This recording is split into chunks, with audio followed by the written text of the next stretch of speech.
Yes, very much so.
Big glares.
I do follow. And it's going really well. It's red. It's Doot doot. There we go. it's really amazing stories It's the that come time. out. And the stories of care and compassion and sharing. Okay. People really kind of take it pretty seriously in terms of they really want that $25 to do something and to mean something, and that's really cool.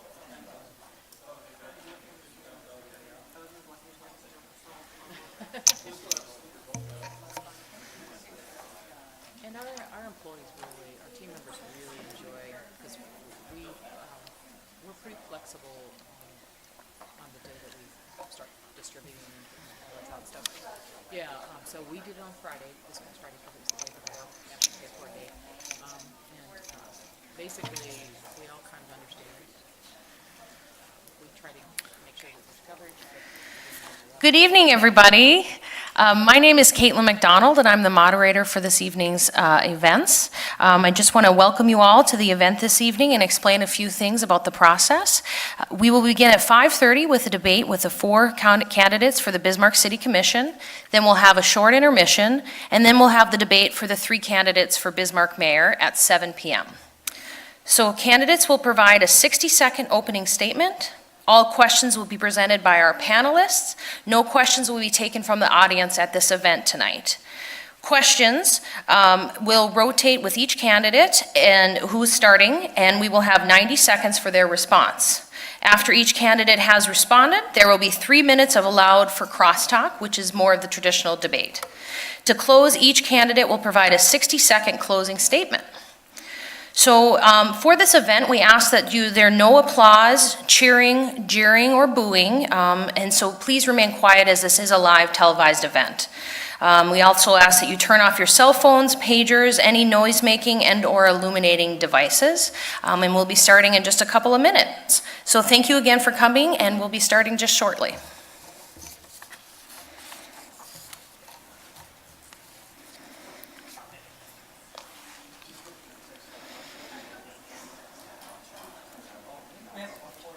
Oh, okay.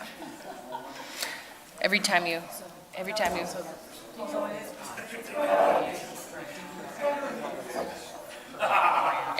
pick it up, I think you're telling me to start.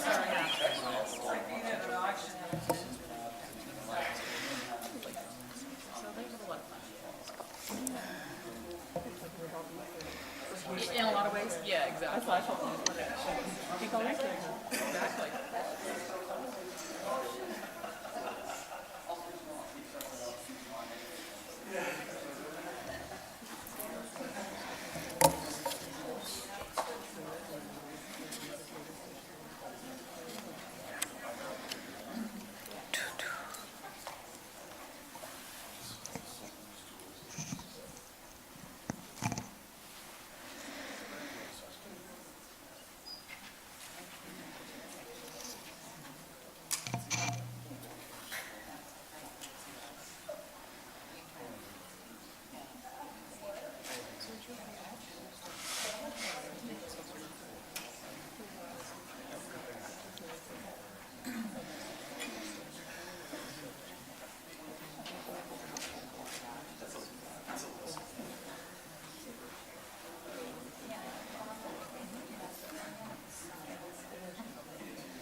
Are you talking about me?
Good evening, and welcome to the debate with the candidates for the Bismarck City Commission, Nancy Guy, Beth Nodlin, Greg Zinker, and Mark Splonskowski.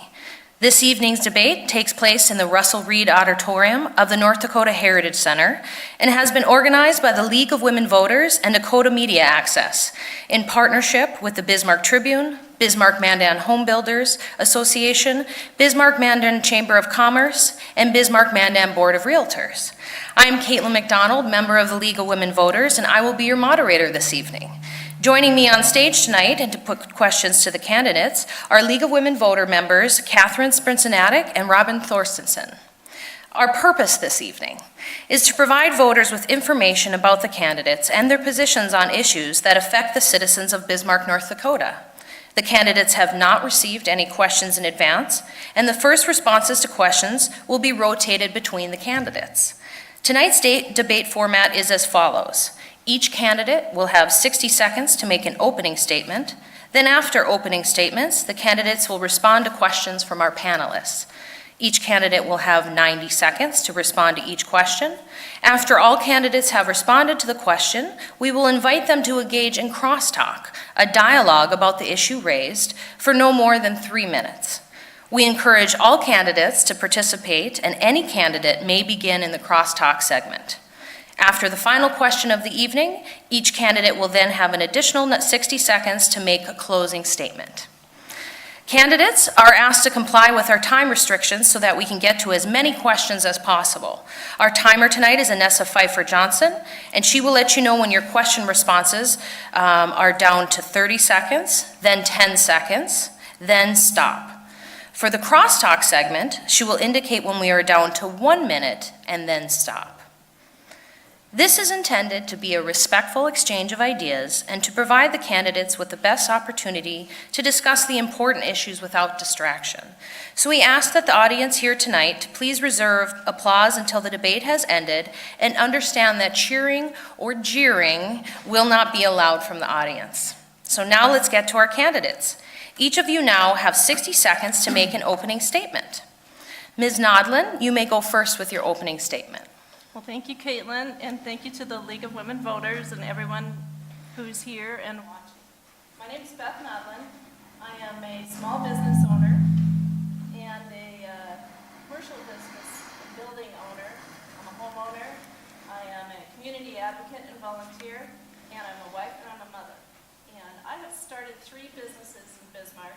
One is Bismarck's only downtown co-working space called Juniper Working Tile. Another is the commercial building that has 4 tenants. And then my primary business is Juniper. It's an environmental consulting company. And through all of that, and with my 25 years of business experience, I have a great familiarity with contracting, with budgeting, with regulatory compliance. And I think those are the skills that I'm hoping to bring to the City Commission. So I'm running because I think that the community in the last few years has done phenomenal collaborative planning. And I think that these initiatives and task force and the roadmap that's been written, I think we need to continue those forward, and that's what I would hope to do, is to stay the course with helping Bismarck. Thank you, Ms. Nodlin. We're out of time for your opening statement. Commissioner Guy, please present your opening statement.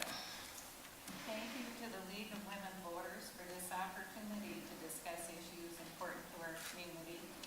First of all, I'm running for re-election because I love Bismarck. I've lived here for 30 years and I wouldn't live anywhere else. I've worked with residents, nonprofits, and the business community on a wide variety of issues like a city orchard, a housing needs assessment study, public transit options for seniors and disabled residents, ending special assessments, and homelessness and behavioral health issues. I'm asking voters for the opportunity to continue working on smart, sustainable infrastructure funding methods that end special assessments, homelessness and underlying behavioral health issues, increasing the inventory of affordable housing for first-time home buyers, and business development to increase the tax base and quality of life in Bismarck. Thank you. Mr. Splonskowski, your opening statement, please.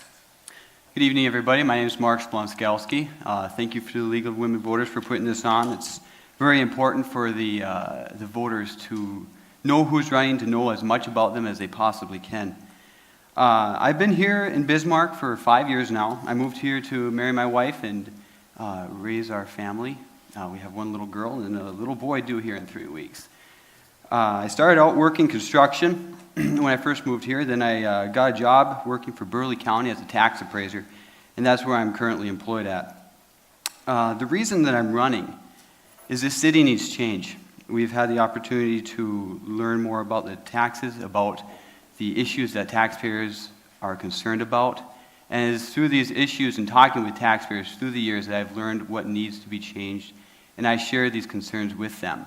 So I appreciate this opportunity to be able to come out here and tell you guys why I am running and for you to learn more about me. Thank you very much.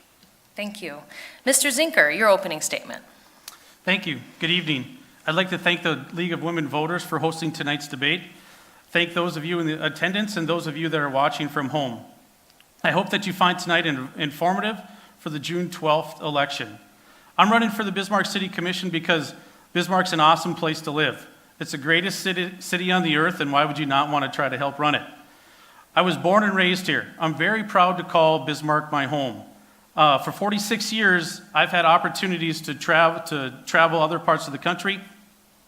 I've had opportunities that people have called me to ask me to relocate, and each and every time I've said no. I've turned them down. I have coached young people for over 25 years. In fact, my first baseball practice for the new season is tomorrow night. I understand what it takes for a team to move in the right direction. And I have one word for you. The word is team. Together, everyone accomplishes more, and that's the attitude that I'll take to Bismarck City Commission. Thank you. Now we'll move on to our questions. Our first question will be presented by Catherine Sprinsanatic and will be first answered by Commissioner Guy. Good evening. Quality of life is important when attracting and retaining workforce. What will you do to improve quality of life in Bismarck? Commissioner Guy? Thank you. Quality of life really encompasses so many facets of our community in Bismarck. For example, our library. Our library had more than 385,000 patron visits last year, and that is more than Fargo's library. It is just an incredible asset to the community. And quality of life encompasses the arts, the humanities. We want to make sure that everyone in our community has a great quality of life, so that means we need to address our homeless issues and our behavioral health issues. We also need to make sure that we have policies and ordinances that support our seniors so that they can stay in their homes as long as possible. So really, when you look all around us, it's in our streets, it's in our water system, it's in our street lights, and it's the entire community. So if we can develop that unique character that really, makes people say, wow, Bismarck's a great place to raise my family, I think we can attract some of those families. Thank you. Mr. Splonskowski? Quality of life takes many sides. It takes many views, and quality of life can also be considered for your average young person, for your older person, for your middle-aged person. It has to be considered for the business owner. It has to be considered for safety of the public, safety of the streets. What I would like to do and what I would like to see in Bismarck is a community that works well with business, because all those are connected. Business owners are family people.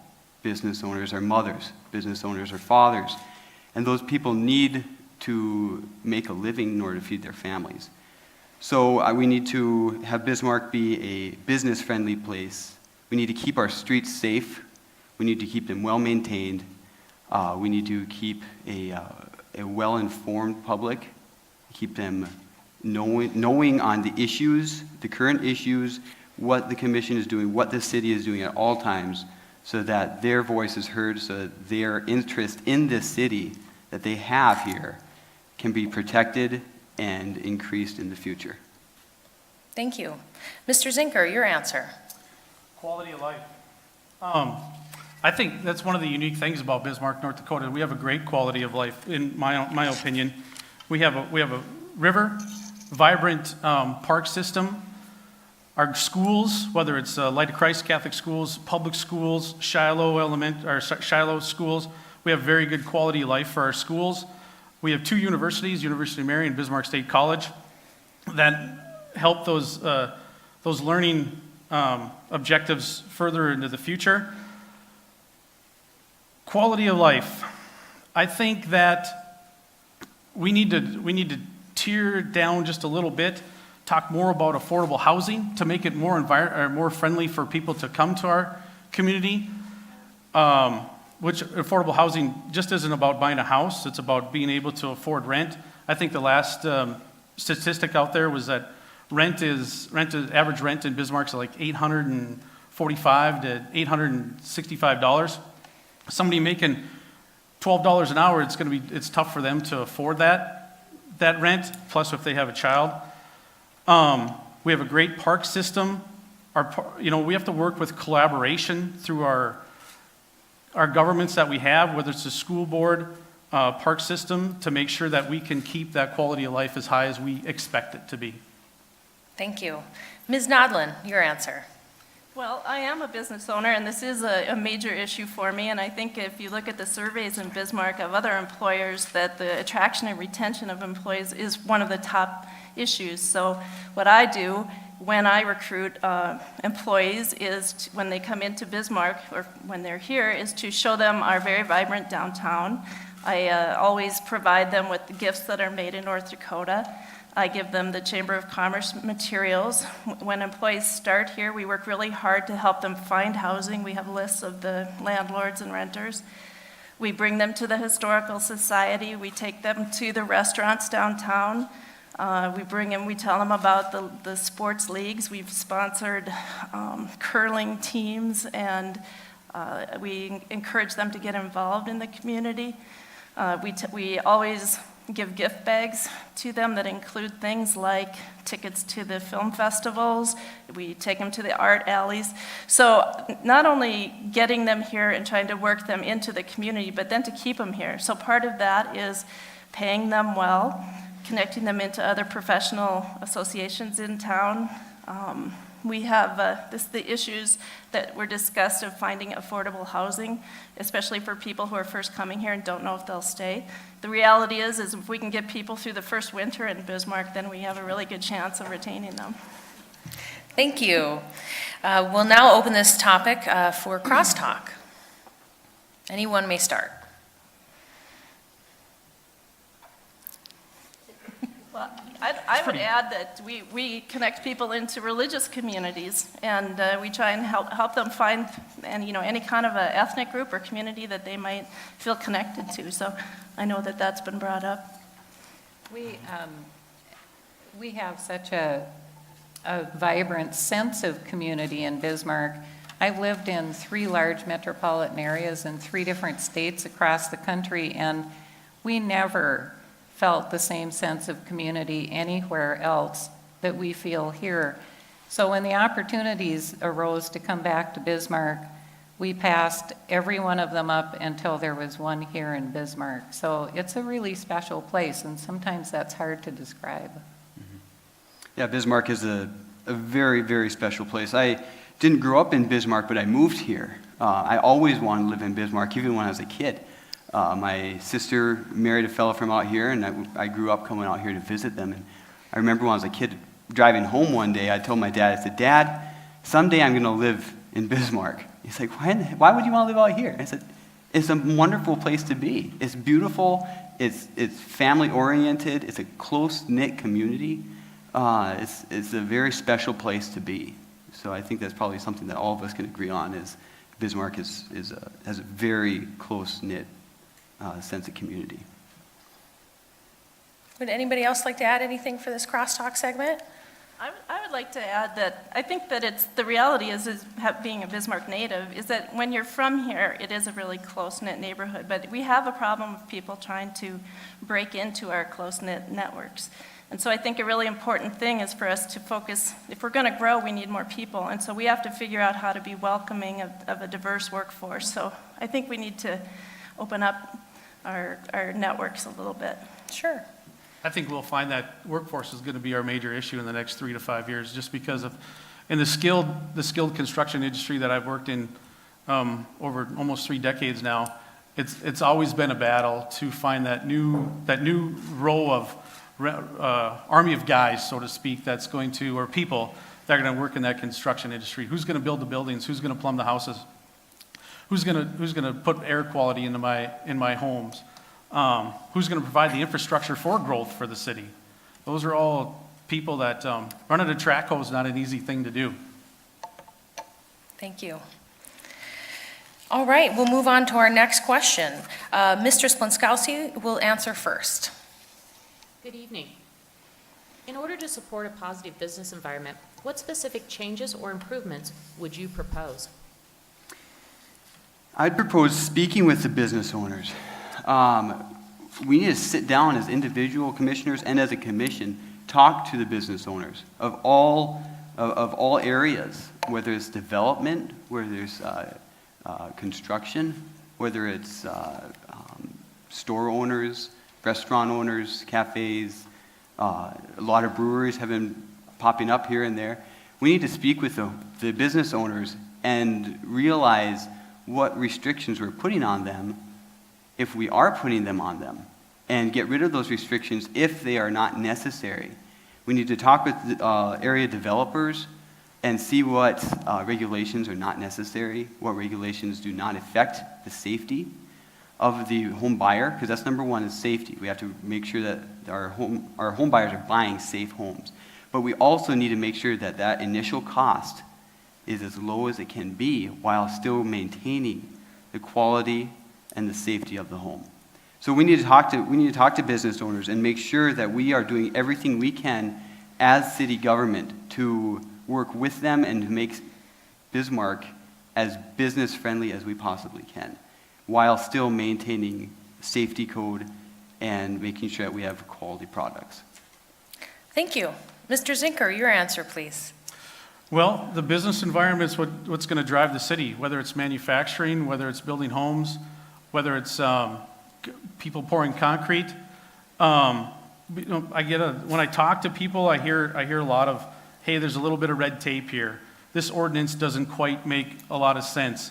You know, I've attended the city commission meetings since I've announced in January, and I find it ironic that the last 2 commission meetings that there were two ordinances that just jumped out at me. One was the last meeting was a sign ordinance. That was a brand new ordinance that that sign company met everything in the ordinance and yet was denied that. Now, I guess it was a couple safety things, and sometimes when you're on the outside looking in, you don't get to see all of the details or the closed door meetings type things. But if we just had a brand new ordinance and this business wants to develop business and generate income, how can it not meet it? How does it not work that he was not able to put up that sign? I don't get that. It seems to be a mundane thing. Hey, we're going to make an ordinance, and then it doesn't work out. The next one is Mr. Zimmerman's Edmonton Brewery, you know, a historic facility that we want to create our historic ordinances, and we have those in there for the Renaissance zones to make sure Bismarck doesn't lose its heritage. I'm sorry, you're out of time. Oh. Ms. Can you Nodland? make that sound a little bigger? We'll get a banner for next Awesome. year. Thank you. Ms. Nodland, your answer? Well, I have this conversation as a business owner regularly, and I work really hard with the entrepreneurial community, with the Start Bismarck community and the 1 Million Cups.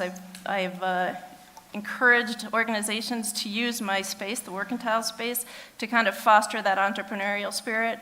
Bismarck's community isn't the same as Fargo's. It's very different. It's an older, established entrepreneur community.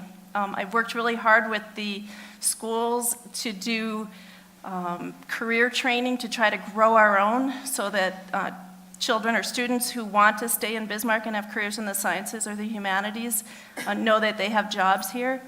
I think it would be really helpful if we weren't as focused on the primary industry fields, but that we were supportive of the consulting services like my own.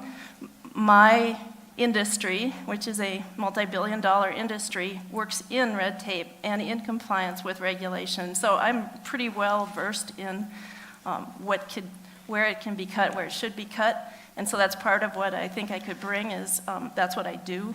And so I think that the communication between the larger industry, the larger employers in Bismarck with the startup and small businesses would be really helpful. And that's some of the stuff that happens, like with the Mayor's Disrupt Well conferences. And I've been a participant in those. Thank you. Commissioner Guy, your answer.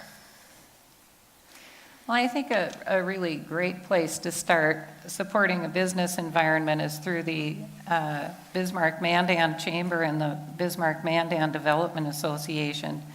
I've served on 2 committees for the Chamber, the Government Affairs Committee and the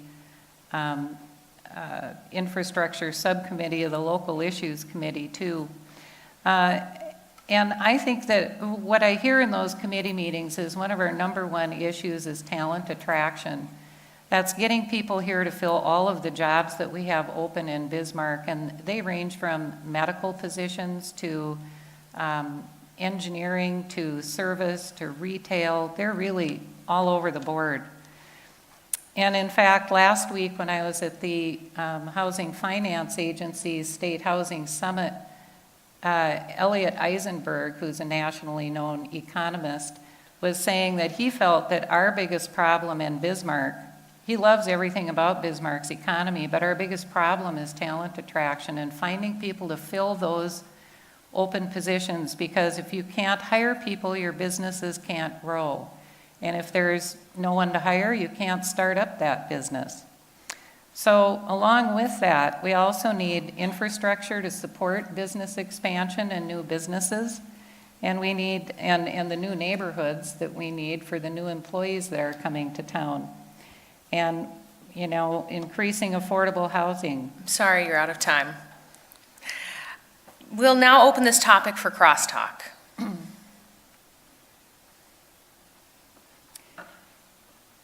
So again, you know, affordable housing is going to be a real issue for all of the employees that we need to bring to Bismarck. And I think we've hit the saturation point on homes above that $200,000 mark. And it is tough to build one for less than that, and it's tough for a builder to have a profit margin in that area. So we really need to put our heads together with the builders and the developers and look at our policies and ordinances to see what we can do to support that kind of house building and, you know, increase that inventory so prices come down. I think it's also important that we look at opportunities for infill and for renovation and for resale of existing properties. I think it's really important that we keep our neighborhoods strong to our historic neighborhoods and our more dense neighborhoods inside this middle of the city. I think that's going to be tough to look to increase affordable housing when 25% of a home right now is all about regulation. Not just local regulation, but state, federal, and what city has to do. I'm a board member for the Bismarck-Mandan Home Builders Association, and I was the president in 2016. And for that duration of time, back to even 2014, there's been many, many times that the developers and builders have tried to talk to the city to try to deregulate some of those instances, and it's very seldom that it happens. So you have to have teamwork. You can't just let one person be a quote unquote dictator in what the codes and regulations are going to be. You have to work as a team. As for the infill side of it, I don't think there's a lot of empty lots in the heart of Bismarck anymore. There are some, you know, that could be done. But you got to remember, some of that infrastructure not only is city infrastructure, but it's also the utilities. Are the utilities ready to infill some parts of the city? Thank you. Anyone else have anything to add? Greg, are all those 25% of the regulations you're talking about, are all of them unnecessary? No, not all, I didn't say, I said, but 25% of building a house is regulation. So if you have a $200,000 house, 25% of that is, what, $50,000, right? You know, so you got to put a lot in there. And mind you, there is not one builder in the city that wants to build an unsafe home. There isn't one. But as to new ideas or innovative ideas or we just had one the other day with the footings and foundations. There's new ways to do those types of things. So, and that's coming up on the city commission. Thank you. Keeps waving that sign. We're out of time for crosstalk on this topic, but we'll be moving on to our next question. Our next question will be answered first by Mr. Zinker. Homelessness was a hot topic in 2017, the closing of the men's shelter, and will continue to be a concern in 2018. What should the city do to combat this and other social issues? Well, homelessness is going to have to be a community-wide effort. It's just not going to be a city task. You got to work with the United Way. You have to work with the faith organizations, and the city is going to have to be a horse in the game, so to speak. Ironically, it's funny that you bring that up because in 2015 there was a study for the cities of Bismarck and Mandan, and one of the topics in that home study was about homelessness, and they said, you know, prepare yourself, Bismarck, for 50 homeless people. I'm a little disappointed that no place along the line was there any communication with Ruth Myers that they were struggling financially, that we could have been on the forefront of helping that facility maybe stay in place, or a group of people be ready to fix it, like the United Way did. Thank you. Ms. Nodlin, you may answer the question. Well, I think this is going to be one of the most important issues that the City Commission is going to face in the upcoming years.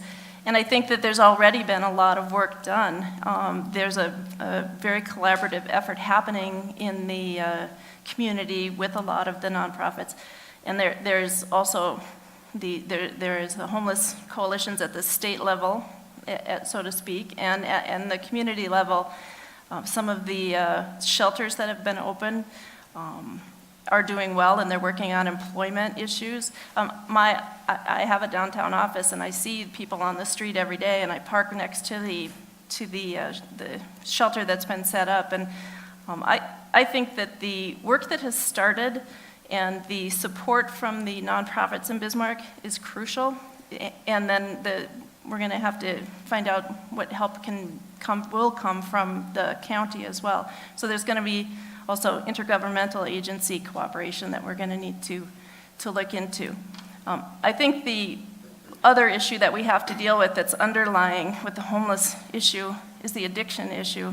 And so at the same time that we're working on the issue of homelessness, we need to also support and expand and address the issue of addiction. And I know that the mayor has created a number of committees and task force. So again, there's this fabulous community-based collaborative work on finding solutions to this problem. Thank you. Commissioner Guy?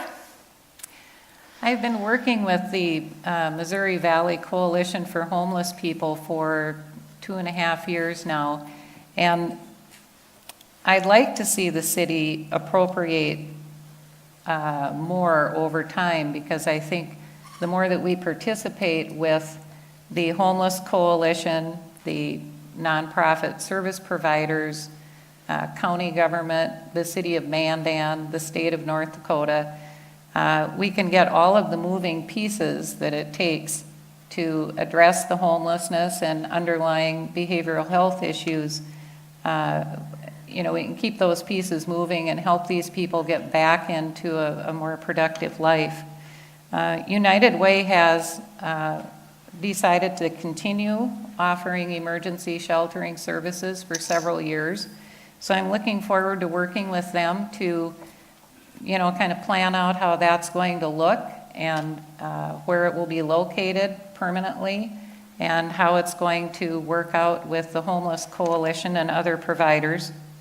And I did also just learn that Bismarck Burley Public Health is going to work with the coalition to revamp the 10-year plan to end homelessness.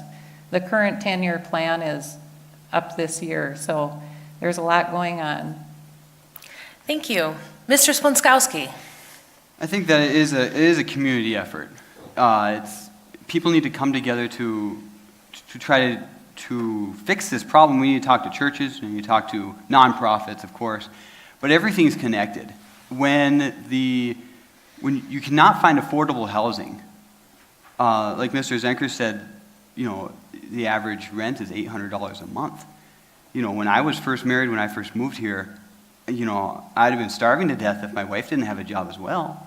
So it's all interconnected. You know, we need affordable housing, we need affordable mobile home parks, we need to make sure that the lower budget homes are not taxed inordinately, do not have inordinate specials on them, because it's all interconnected. When a person can't afford a house and they can't afford an apartment, they're going to go into a mobile home. It's only natural. And if they get special assessed, because trailer parks can be special assessed up to 1.5 times as compared to residential lots. And when those things all come together and they can't even afford a trailer house or a mobile home anymore, then they have no choice but be homeless because they can't afford anything. So we need to come together as a community and try to take care of this issue to make affordable housing for everybody. Thank you. Mr. Zinker, your answer. Homelessness? Didn't I start? Oh, excuse me. Again, I'll now open this question for crosstalk. We'll try, how about that? We'll try Oh, we're back to crosstalk. it. Yeah. Homelessness? I already got there, yes. My apologies. No, that's all right. So we'll open this up for crosstalk now. What, can I start then? Absolutely. All right, sweet. Yeah. So I think homelessness, there's two things. One, there may just be a group of people who really don't want the responsibility I mean, no one really wants to be truly, truly homeless, but some people don't want to fit in society either. You see it a lot, maybe more in the bigger cities, a Minneapolis or Chicago type thing. I still go back to the fact that we have to, as a community, come together. Whether it's the city's got to put, the city just put in $10,000, I think, earlier this year to help fund that, to kickstart that. And we have to do more. Somehow, some way, whether if we have garage sales or whether, you know, we help pick up streets or something, we have to get those people back into environment. We have to. They have to give back to the community somehow. and we have to do it intelligently, because I know that when Ruth Meyer shut down, the city, you know, didn't know what to do. We have to be proactive, not reactive in the situation. And their temporary fix to the problem made a lot of residential homeowners very angry because it was not put in a very good spot to those residences. We need to be intelligent about it. We need to talk to everybody, have open discussions, throw out all kinds of ideas. Because the more ideas that we get, the more good ideas we're going to get. So we need to make this, again, a community effort, talk to everybody about it. And to build on that, just one, we have to actually bring them back into the community at their pace. Because if they don't want that social aspect of going to a job every day, it's got to be at their pace. You know, maybe it's a veteran with PSD, you know, TSD, thanks, bud. Yeah, okay.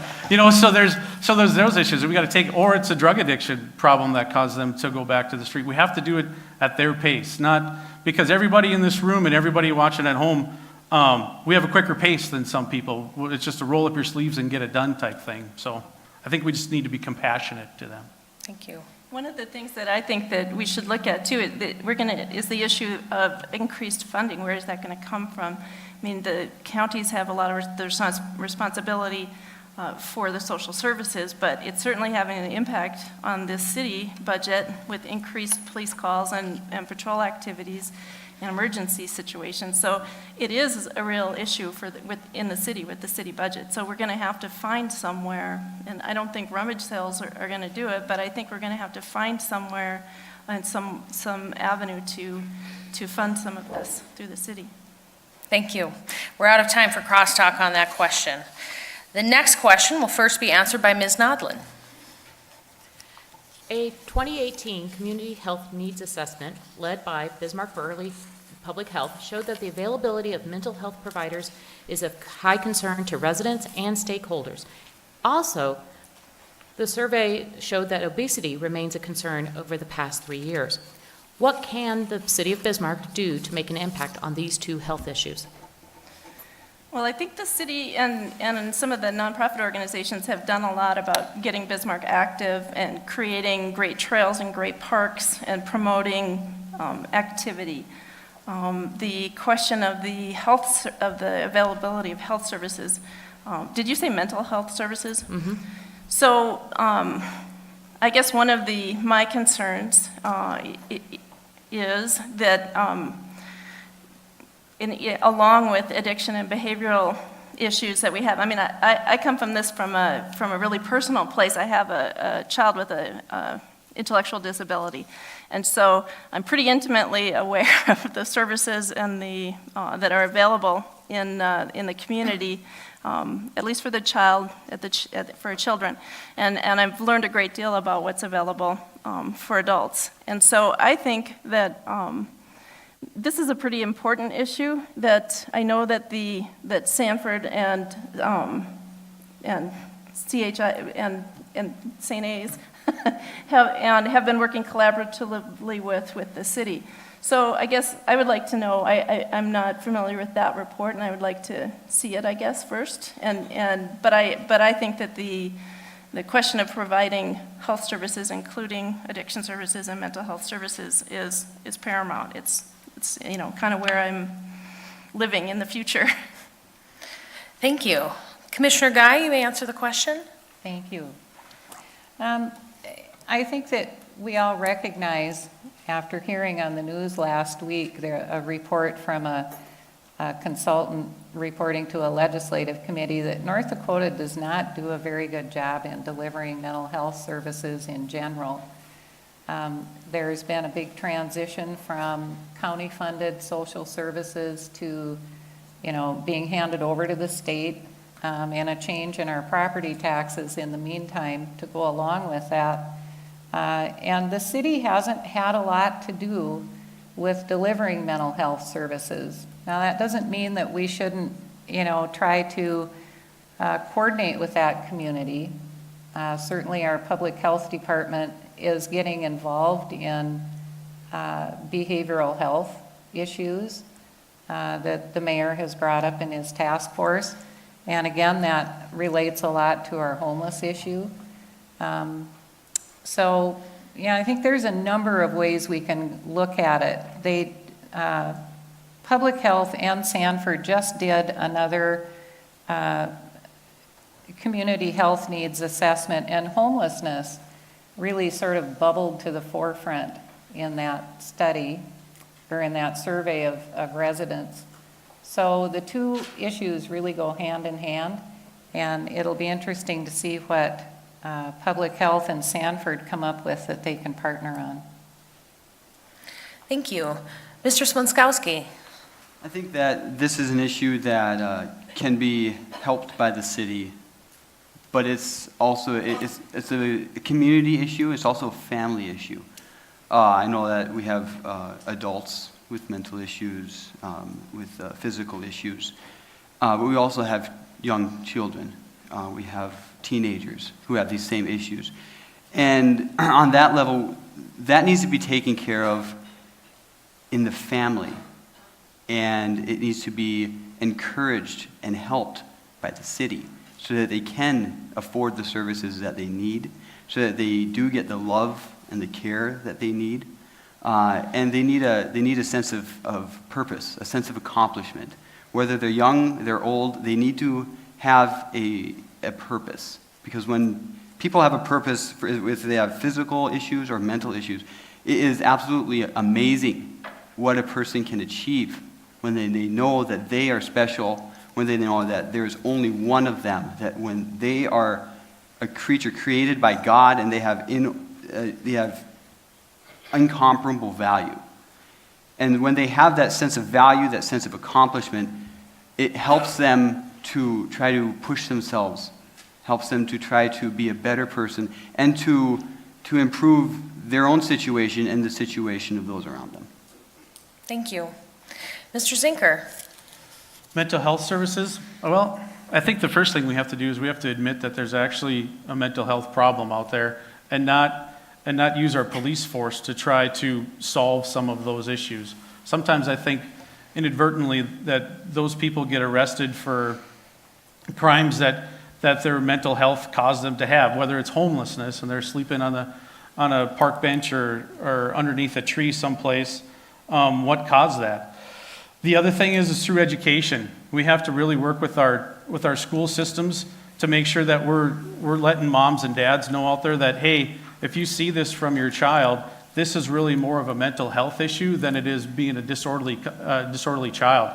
Whether maybe it's an autistic child or something like that. If we as a community embrace it and actually acknowledge that there are mental health issues out there, it'll bring it to the forefront, and we can all be leaders to help it, not only from the city's perspective, but us as a community. Thank you. I'll now open this topic for crosstalk. In my conversations on the Local Issues Committee at the Chamber, we had a behavioral health subcommittee headed up by Chris Jones before he took over the State Health Department. And their recommendation was that the Chamber actually have a program urging businesses to destigmatize mental health and addiction so that employees who need help with those issues feel supported and comfortable, going ahead and addressing those issues while they remain productive at work and they're home with their families. And it's just a lot less, it's a lot less stressful on everyone involved, but a big part is so that, folks can stay working and stay productive. I think we have to lead into another area and it's become more and more relevant, is some of the bullying that takes place. You have bullying in schools, and that's going to happen type thing, but you have probably just as much bullying in a workplace. Somebody's not on time for work, maybe their productivity's a little bit down, and then you find out, you have a conversation with them that they have ill thoughts of themselves, and that's us as business people, and again, back to our community, that we find them help and we get them help. Maybe not necessarily from a city's perspective, but maybe it's a CHI or a Sanford Health. I'm pretty involved in the behavioral health community with the school district, and I think our school district does a phenomenal job with kids who have behavioral issues. I work closely as well with one of the service providers, the Ann Carlson Center, and with the county health social services, and so I guess I think that for children, we're working really hard right now, and there are some great successes, but the thing that worries me a little more is when we deinstitutionalize people with behavioral and mental health issues, we didn't create the supports for them in the community. So it's our challenge right now is to try and figure out how to help people who have schizophrenia or depression or behavioral health issues, or you name any of the problems that no longer have institutional help. So it's certainly never going to be a goal to put people back into facilities, but in the meantime, now we have the issues of people living on the streets or living in shelters who don't have those supports. As a parent who has a child with special needs, I'll tell you that there's not a lot of communication in the community about providing additional financial support for that. So if we really want to walk the talk, we need to talk about giving some supports to families. Thank you. We're out of time for crosstalk on that question. Our next question will first be answered by Commissioner Guy. What is your position on the concept that is being discussed for new development infrastructure costs to be assigned to the developers rather than special assessments to the homeowners? Oh, this was a conversation that we had in the Special Assessment Task Force that I co-chaired. We actually looked at special assessments from a couple of different angles, but one of them is special assessments assigned to new neighborhoods. So our recommendation is that we have developers build all of the infrastructure that's necessary rather than just the infrastructure that's below the ground. So they'll do all of it. I think they can probably do it better, faster, cheaper.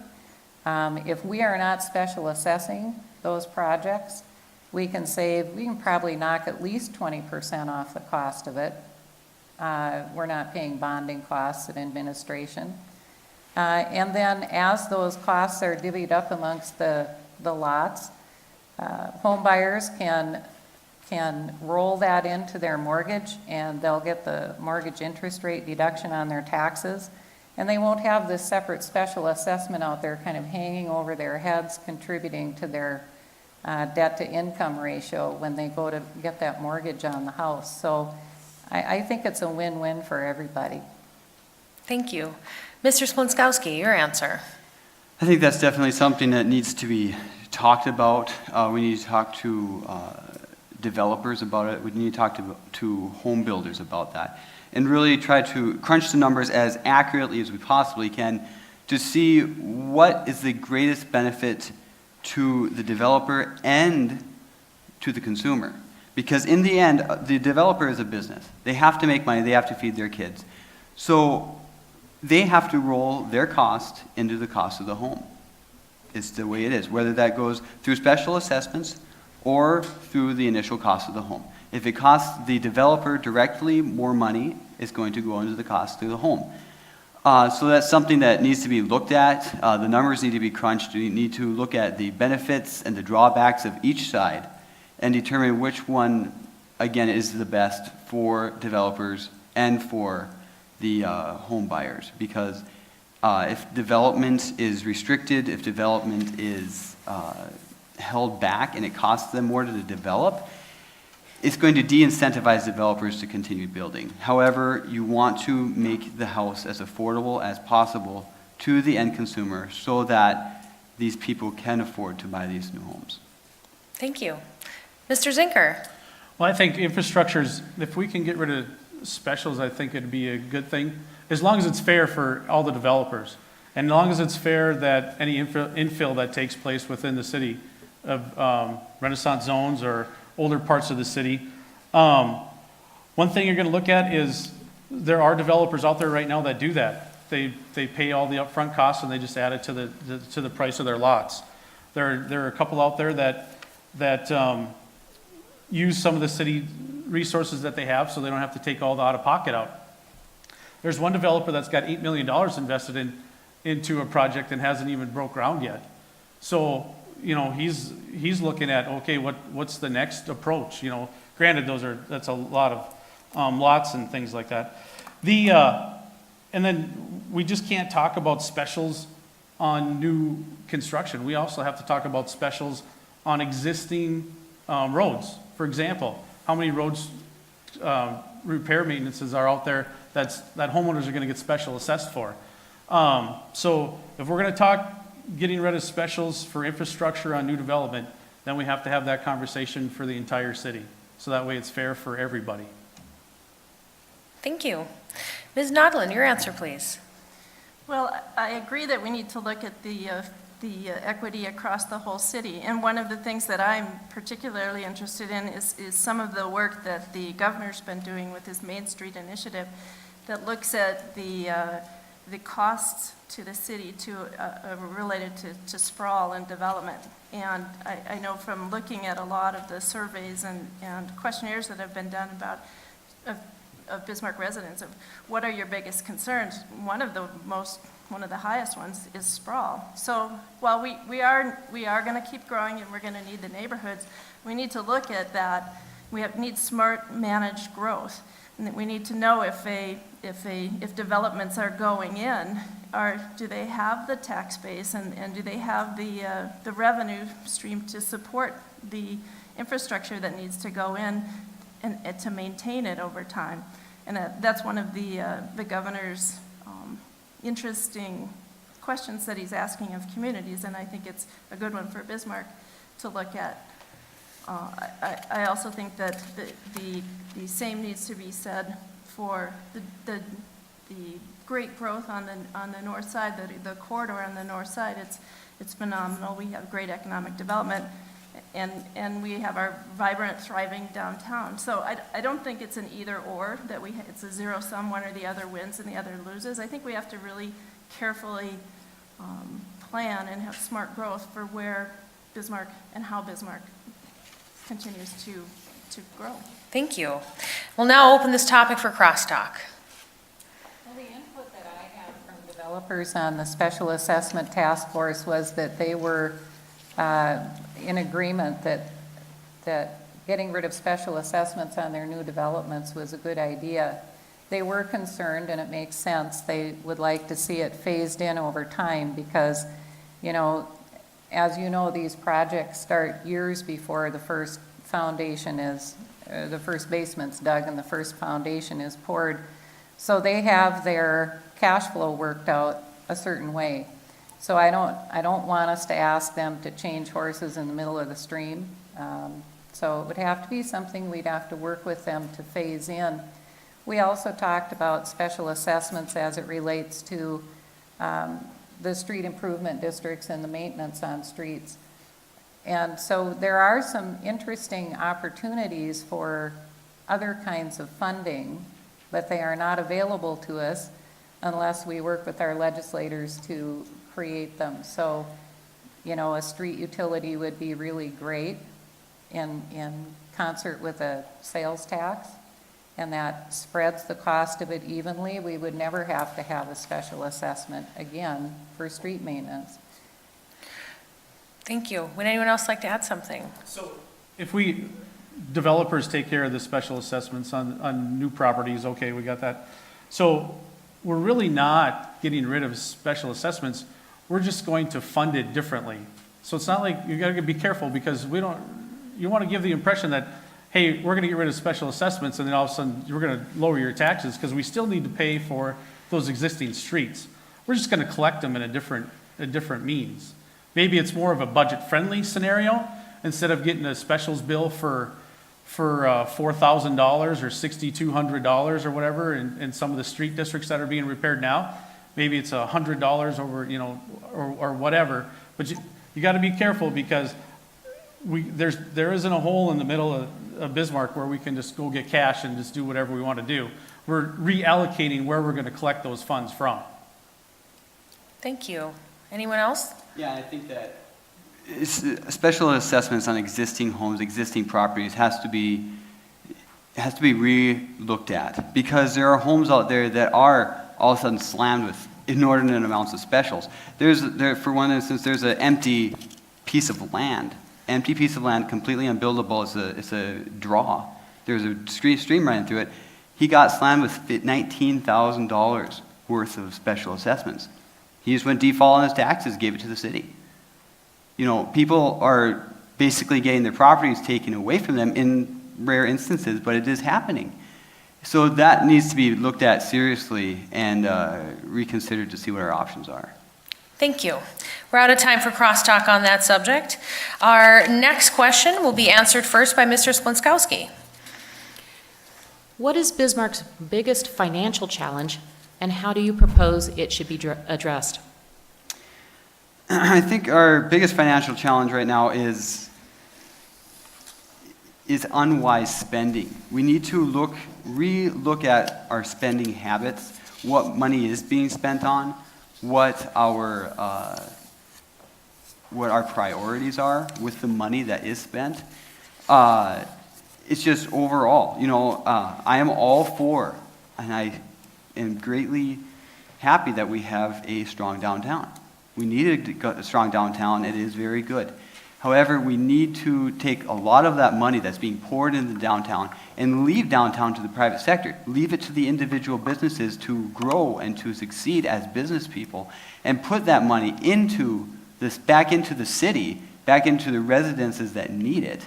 We need to eliminate, the unnecessary projects that's going on that people don't want. We need to talk to the people and see what projects they want done, what projects they don't want done, and what projects are necessary for the safety of our city, so that when issues do come up, when emergencies do happen, we don't just say, oh, well, maybe we'll introduce a new tax so we can pay for our street maintenance. We need to look at these proactively and foresee them in the future and plan for them responsibly, so that when things do happen, we do have funds to fund them. Thank you. Mr. Zinker, your answer. Financial challenge, I think, is maintaining what we already have in place. Roads are not built to withstand 30 years of transportation. I look at the housing development that I live in, it's less than 25 years old, and we're going to go through a major reconstruction of streets in our neighborhood right now. And they need it. They're in poor condition. But we can't keep kicking the can down the road. We can't let government pick winners or losers. I find it ironic that financial challenge, we talk about development, we talk about sprawl, but yet today, there's a bid due today for the city of Bismarck for a request for proposals to infill 2 city lots on 7th and Main. My opinion, driven by the city, mind you, driven by the city. My opinion, that's the city picking a winner downtown versus let private development take that place. If someone wants to build on that lot, absolutely have at it. Water and sewer are running there, MDU and electricity's there, Mid-Continent's there, but let them come in and say, hey, we'd like to build this for you, for the city. Thank you. Ms. Nodlin, your answer. I would say the greatest financial challenges that we have are going to be to come up with some innovative solutions for funding infrastructure, both the repair and the maintenance and expansion. And I think that there's been a lot of good work done, but we have issues with stormwater, we have issues with roads, we have issues that need to be addressed. And so I think that's going to be trying to figure out the ways with sales tax or property tax, or where is that funding going to come from. I guess I would say that I think the growth of all of Bismarck is really important, and I think all of Bismarck should use every economic tool that's available to it to grow. And if it helps our city by having a vibrant downtown, I think every business owner downtown is going to use every tool available to them to do that, and should do that. And as long as the legislature is going to provide that, then I think it's wise to use that. And so I guess I feel like we should focus on fixing what we have, and then like our storm water and sewer system, and then fixing the roads that are with all of our development. We have great needs in our roads, in our road maintenance. Thank you. Commissioner Guy? I think our biggest financial challenge is indeed infrastructure funding. And we've taken a proactive approach to that by, the mayor started up the infrastructure task force, and I co-chaired the special assessment task force. And then together, the 2 task forces have put together a recommendation to the city commission, and that will be on our agenda next Tuesday night. The bottom line is that our current funding mechanisms are drying up. We don't see a lot of money from the state anymore to help with roads. We're seeing very little from the federal government, and I wouldn't expect that to change.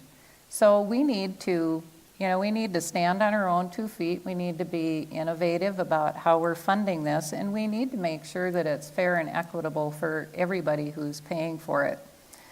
So we need 21st infrastructure funding mechanisms for our 21st century growth. And with growth, comes extra water system, extra streets, and so we have to fund that and support it, and then we have to maintain it down the road.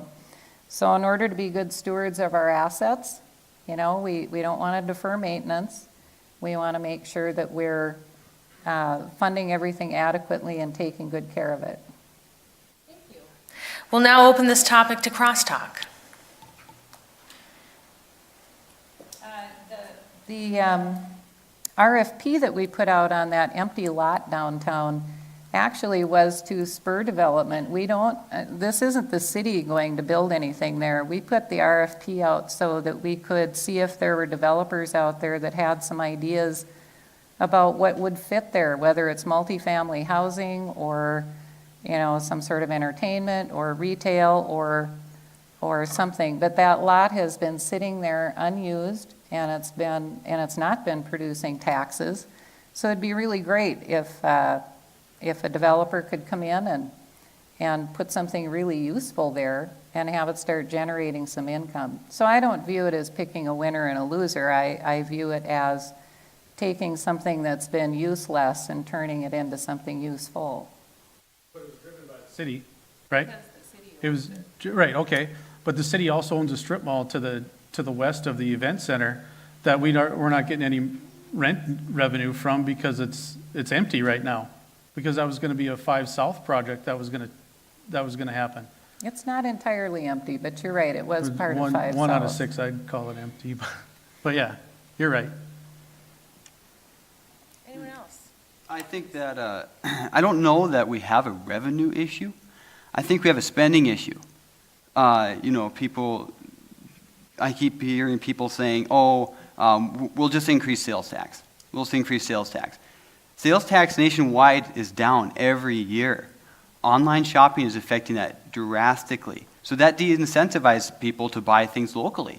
Why would I go to Target to get my, in my case, why would I go to Target to get my diapers for $37 when I can get it on Amazon for $38? Or I should say $34. Wrong way. For $34. And so sales tax is not a reliable source of income. It's something that, if anything, if at all possible, we should dial back. Because when we tax people less, they build. Businesses build. Downtown, that's a perfect example. The taxes were brought down. They had incentivized. They were incentivized, and downtown has exploded. That in and of itself is an excellent example of what happens when we reduce taxes. So I don't know that we have a funding issue. We have a spending issue. We need to look at the things that we are spending money on and prioritize things before we start throwing money at it. So that to me is the bigger issue. But I agree with you in the fact that we have to work with our state legislatures because there are other states who collect sales tax dollars on those internet sales, and it's the way of the future. I mean, I bet if we took a poll of the people watching, the people in the room, how many people got Amazon Prime on their iPhone? It's a lot. So I think we just need to do what everybody else does and collect that money off of those internet sales. Thank you. We're out of time for crosstalk on that question. And thank you, candidates. That was our last question for this evening. You will each now have 60 seconds to provide a closing statement, and we will start with Mr. Zinker. Well, thank you again. I hope it was an informative night for everybody here and at home. There's a couple, I'm not going to lie, there's a couple topics that caught me off guard by the questions. I was a little bit more prepared for some financial stuff. But I think our city is still great. It really is. It's kind of like I equated, my wife and I were chatting before we came here tonight, and it's like our marriage. We've been married for 22 years. It's really great. We've only had about 3 months out of 22 years that have been bad. But we always try to make it better, so we can last another 22 years. So I just hope on June 12th that I've earned the trust of the citizens of Bismarck that they'll elect Greg Zinker to represent them on the Bismarck City Commission. Thank you. Ms. Nodlin? I also would like to thank everyone and for this opportunity. I would like to emphasize that one of the reasons that I'm running is I think it's really important to have a business owner on the city commission, and if I were elected, I would be the only business owner on the city commission. I am very excited about the opportunity to also look at and help with the preservation of Bismarck's great character and to keep building a very livable city so that we can attract new workers and build networks for them. If I would appreciate your vote very much on June 12th, and if you want to know more about me, check out bethnodland.com. Thank you, Ms. Noblin. Commissioner Guy? Thank you. And thanks again to the League of Women Voters for hosting this conversation tonight.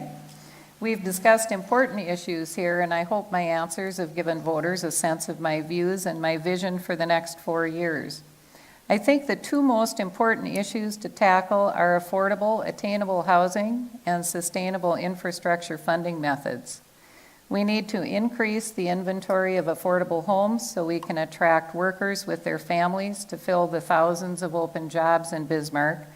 And we need to quit paying for 21st century infrastructure with 20th century methods and work with our legislators to craft smart, sustainable infrastructure funding methods.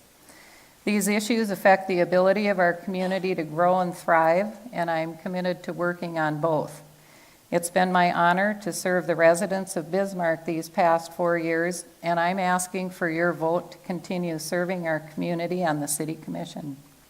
Thank you. Mr. Splonskowski? As well, thank you very much. Appreciate this opportunity to get out and speak with you gals, and with everybody who's watching and listening at home. Bismarck is an incredible place. It's a very special place. That's one of the reasons I moved here. It's beautiful, and it's a wonderful city. However, we have many issues that have come up in the last several years, and this city is on the brink of turning one direction or the other. And this June 12th will be a major factor in deciding which way this city is going to turn. We have a very important decision ahead of us, and I hope that, through this forum and through this debate, I have made it clear to my stands on the issues, and I hope to be able to come to your houses and see you. I've been going door to door talking with people. I've been getting great response, and I believe that local issues need to be brought to the local level. Been knocking on doors, shaking hands, talking to people, looking them in the eye, and I hope that through this forum you can see that I am dedicated to you. Thank you so much. Our thanks again to the candidates, and also thanks to our panelists and timer for this evening, the League of Women Voters, Dakota Media Access for organizing this debate, and of course our partners, the Bismarck Tribune, the Bismarck-Mandan Home Builders Association, the Bismarck-Mandan Chamber of Commerce, and the Bismarck-Mandan Board of Realtors. This recorded program will be played several times on government access, which is cable channels 2 and 602, in the days leading up to the June 12th election. It will also be available for online viewing at freetv.org. Thank you so much to the viewers at home and the audience members here tonight at Russell Reed Auditorium for taking the time to learn more about the issues and our candidates for the Bismarck City Commission. Before we close this forum, I want to remind you that voting in North Dakota is simple, and you can find voting information at your county auditor's office and from the office of the North Dakota Secretary of State. Thank you and have a wonderful evening.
I should grab a pen. Do you have a pen? I do. Yeah. In case we get something going. Yeah.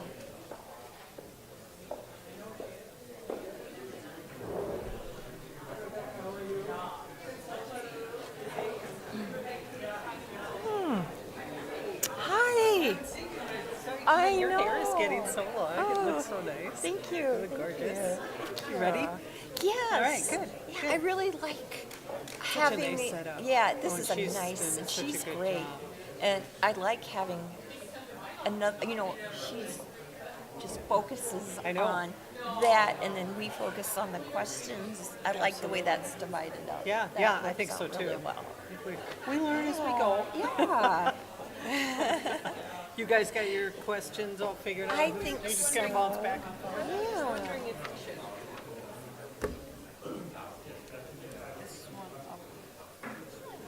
We have a lot of infrastructure and now we don't really Well, have any. this future development is sustainable. I guess if you don't get anything about that, I have a feeling that's going to be addressed. That's gonna be. Yeah, I think it will, but maybe not. Go with your flow.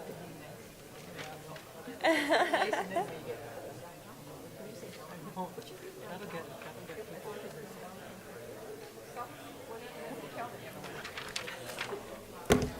Yeah. I need to go to the bathroom.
First is Mr.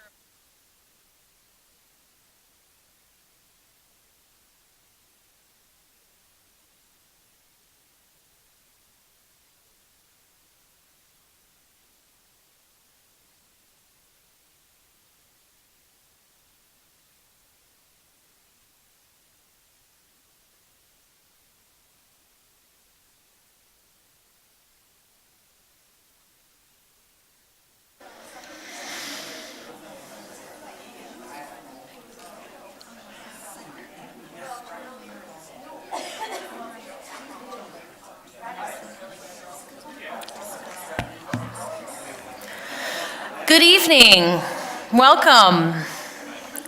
In a few short minutes, we'll be starting our mayoral debate. I want to thank you all for taking the time to come tonight. How the format is going to work this evening is candidates will provide a 60-second opening statement. Then we will move into questions. All questions will be presented by our panelists. No questions will be taken from the audience at this event. Our questions, the first responses will rotate between the candidates, and each candidate will have 90 seconds for their response. After each candidate has responded, there'll be 3 minutes allowed for crosstalk. To close, each candidate will also provide a 60-second closing statement. So now the audience part. We ask that there's no applause, cheering, jeering, or booing. It is a live carried event, so we ask that you have decorum this evening. Please also turn off your cell phones, pagers, and any noise-making and illuminating devices. So thank you again, and we'll be starting in just a minute. 3 minutes.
Good evening, and welcome to this debate with the candidates for the mayor of the city of Bismarck, Isaac Afokwa, Steve Bakken, and Mike Seminary. This evening's debate takes place in the Russell Reed Auditorium in the North Dakota Heritage Center and has been organized by the League of Women Voters and Dakota Media Access in partnership with the Bismarck Tribune, Bismarck-Mandan Home Builders Association, Bismarck-Mandan Chamber of Commerce, and Bismarck-Mandan Board of Realtors. My name is Caitlin McDonald, and I'm a member of the League of Women Voters, and I will be your moderator this evening. Joining me on stage tonight to put questions to the candidates are League of Women Voter members Rebecca Thiem and Kim Wynn. Our purpose this evening is to provide voters with information about the candidates and their positions on issues that affect the citizens of Bismarck, North Dakota. The candidates have not received any questions in advance, and the first responses to questions will be rotated between the candidates. Tonight's debate format is as follows. Each candidate will have 60 seconds to make an opening statement, and after opening statements, the candidates will respond to questions from our panelists. Each candidate will have 90 seconds to respond to each question. After all candidates have responded to the question, we invite them to engage in crosstalk, a dialogue about the issue raised, for no more than 3 minutes. We then encourage all candidates to participate, and any candidate may begin in the crosstalk segment. After the final question of the evening, each candidate will then have 60 seconds to make a closing statement. Candidates are asked to comply with our time restrictions so that we can get to as many questions as possible.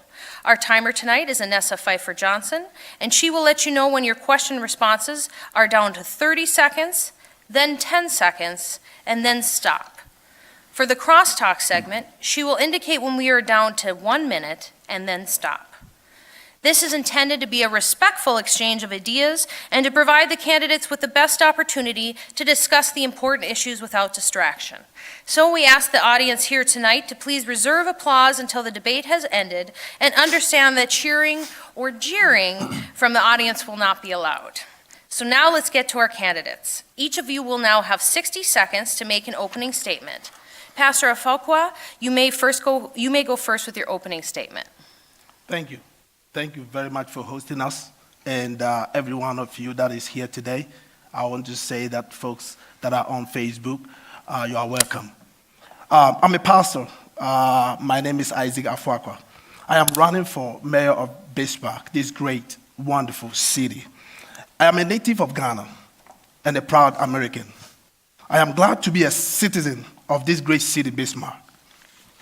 Our city deserves a visionary, a leader, one that has what is called, one that is ready to listen, that has an open ear, open door, a leader that has the ability to advocate, a leader that has what it takes to see to the future of his generation, a leader that is able to organize and bring administrators together, citizens of the city together. Thank you. Thank you. Mayor Seminary, your opening statement. Thank you to the League of Women Voters for sponsoring this event, and thank you for attending. I love Bismarck and all the people that I serve. Recently, one of them said to me, the city is 95% perfect.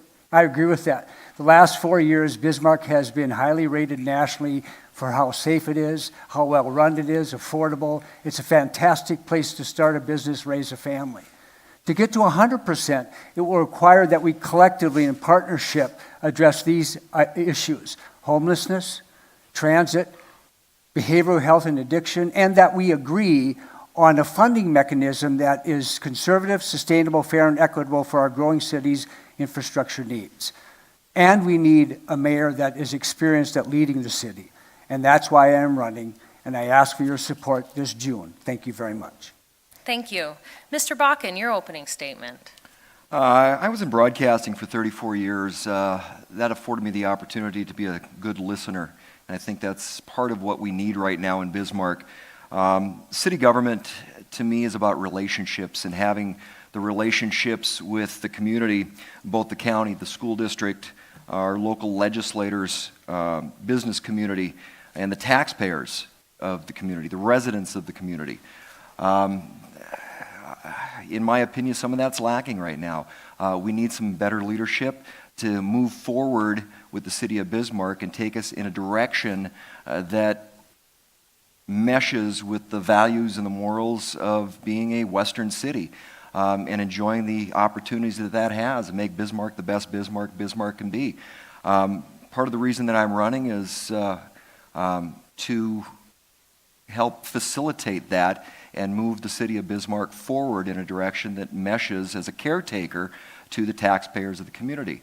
Thank you very much for everybody who's in attendance today and everybody watching at home, and the League of Women Voters for putting this on. Thank you. We'll now move on to our questions.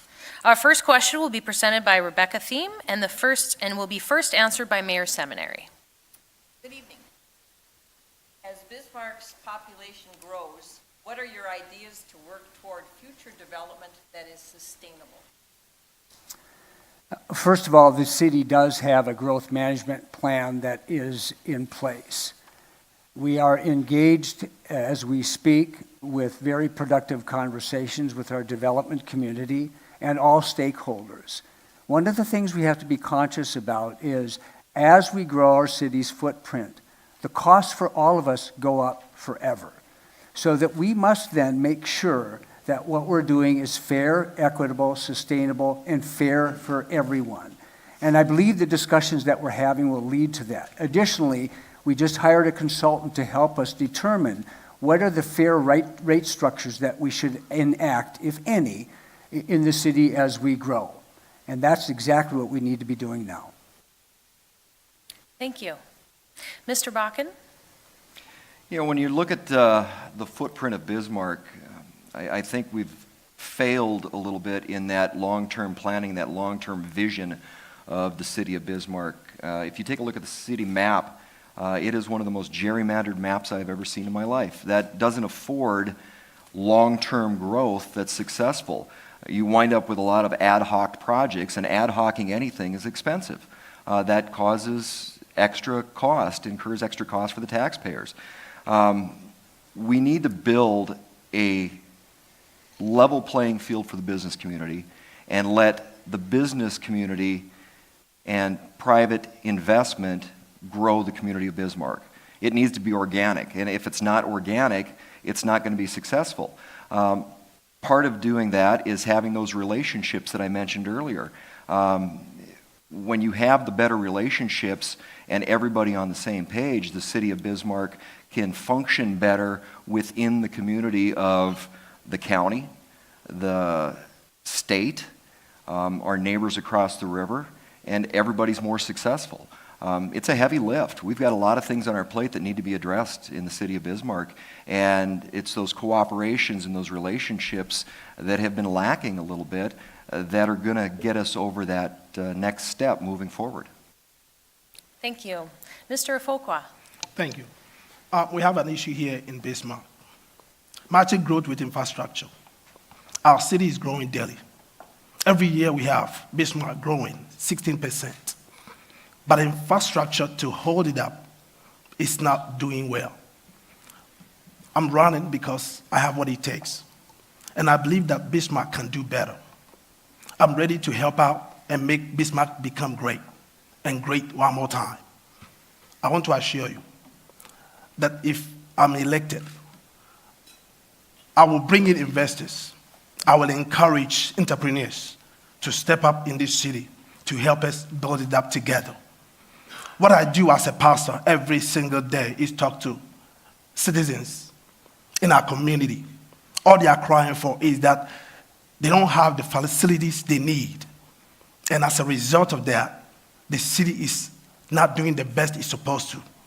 I believe that we can do better by coming together as one people and coming together as people that are being called in here in Bismarck to work ourselves together, bring in more people, encourage infrastructure growth, help with our schools, and also get more daycare centers worked out.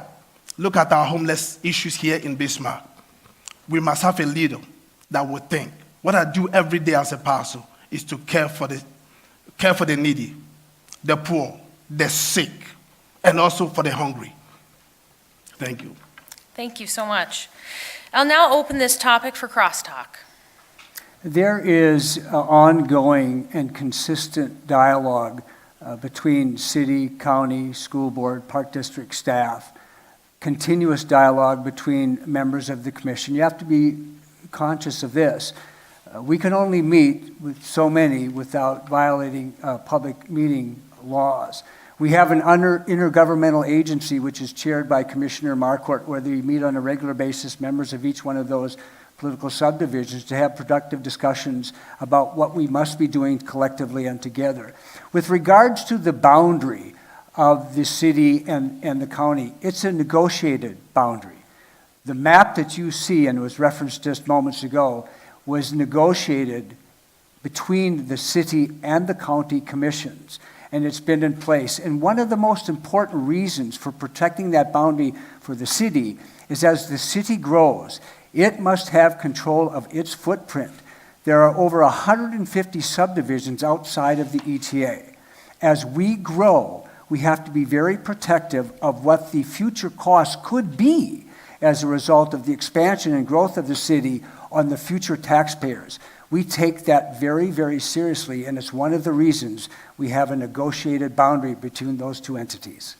You know, that boundary comes up for discussion quite often, and if you follow the city commission meetings and the county commission meetings, it has been a bone of contention with the relationship with the county for quite a while now. That is an ongoing discussion that needs to be looked at, but the lack of long-term planning and that long-term 30, 40-year out vision, that causes a rub with the county. Bullying the county is not a solution for having a relationship. Yes, those discussions go on. We don't have the discussions, the relationship with our home builders, our business community. When you start having those discussions on a regular basis, instead of throwing them up at the last minute, instead of 4 years ago when they should have started taking place, then we have an issue in the city because we're not listening to the people who are economic drivers in the community. We're not listening to the taxpayers. We're not listening to the people who have to live in the city of Bismarck and want it to be a flourishing, thriving city. They have a voice and they deserve to be heard. Again, we have a negotiated boundary with the county. We work collaboratively all the time. I'm on the Planning and Zoning Commission for the county and the city. Work collaboratively with members of the county commission. We have an MPO, Metropolitan Planning Organization, where we work collaboratively all the time. Sometimes when someone looks inside of an organization without any real facts, it can be confusing, and your opinion could be somewhat tainted. But trust me when I say, we have a very good working relationship with staff and members of the commission, and the city must always protect its boundaries as well. Thank you. We're out of time for crosstalk on that question. So we will move on to our next question, and this one will be answered first by Mr. Bakken. The local transit and paratransit systems have made some recent changes to their routes and services that have resulted in problems and in some cases leaving people with disabilities without transportation options for jobs, church, and medical appointments. What ideas do you have for improving the transit systems and correcting these barriers? Well, first of all, my thought is when you go outside of the resources of the city of Bismarck and the businesses who are part of the community and outsource to an agency that you're going to spend more money to have services provided and then don't provide the services as well as that previous organization did or that previous business group did, that's where we have an issue. There's been problems with transit for quite a while. The issue isn't the fact that we currently have problems. There's always ongoing problems. It's the mechanism by which you work through those problems. When you sit down with those that ride transit, and quite often paratransit, those are the people that need to be listened to when you're making the decisions about how that operation should be run. Quite often, there's not that voice. They don't get that voice as well as they should. We need more communication, more openness, and more listening, frankly. It's about listening. You can't start solving problems until you sit down with everybody involved and listen to those issues. Turning around and outsourcing to a company that's out of the country for a solution that we should be able to solve here in Bismarck is poor leadership. Thank you. Pastor Afokwa. Thank you. The issue here on our transportation system is very weak. It's very weak in the sense that it's not enough. The system in our city is growing daily. And if you don't have efficient transportation to get the people back and forth, they will tend to leave. Just a week ago, I talked to a member of a church, and she said to me, I'm relocating. I said, why are you doing that? He said, I don't have a car of my own, and transportation is becoming a problem. I think the best thing to do and the way to resolve this, get private sectors to get involved in our transportation system. Allow them to come in and do whatever they can so that we can have efficient transportation. We must also, as people and leaders, should be able to listen to people that we work with, people that are around our communities. If you go from one house to the other, which I've been doing, knocking at doors, and they tell me, even going out to vote, some of us may not have the opportunity to do it. And I feel that we should have done better with the resources we have here in Bismarck. Thank you. Thank you. Mayor Seminary. Thank you for the question. First of all, Bismarck has a very unique transit system. It is operated by a board that has nothing to do with the city of Bismarck. They come to the city to request maybe changes in the route, but the board makes the decision on how to operate their system. The city provides funding for the buses and the building. We are not involved in the operation of the transit system and had absolutely nothing to do with their decision to hire their current provider. One thing we did do, because we were very concerned about this being so much about routes, systems, and far less about people, particularly people that desperately need transportation from point A to point B for livelihood, we said we're going to have someone from the commission represent the city on that transit board. And Commissioner Marquardt stepped up and made himself available to do that. We are very closely monitoring their progress and their operations. And we stand ready, if need be, to step in and make additional decisions to make sure that everyone is served humanely and properly. Thank you. I'll open this topic for crosstalk. You know, when you talk about being involved with funding buses, funding buildings, those are taxpayer dollars. There needs to be an accountability to that board. The issues that have just come up recently, if the commission is currently aware of them just coming up recently, have been around for a long time. Why is it a voice being heard going into an election cycle that finally gets paid attention to? The city is involved. The city is very involved when it comes to taxes.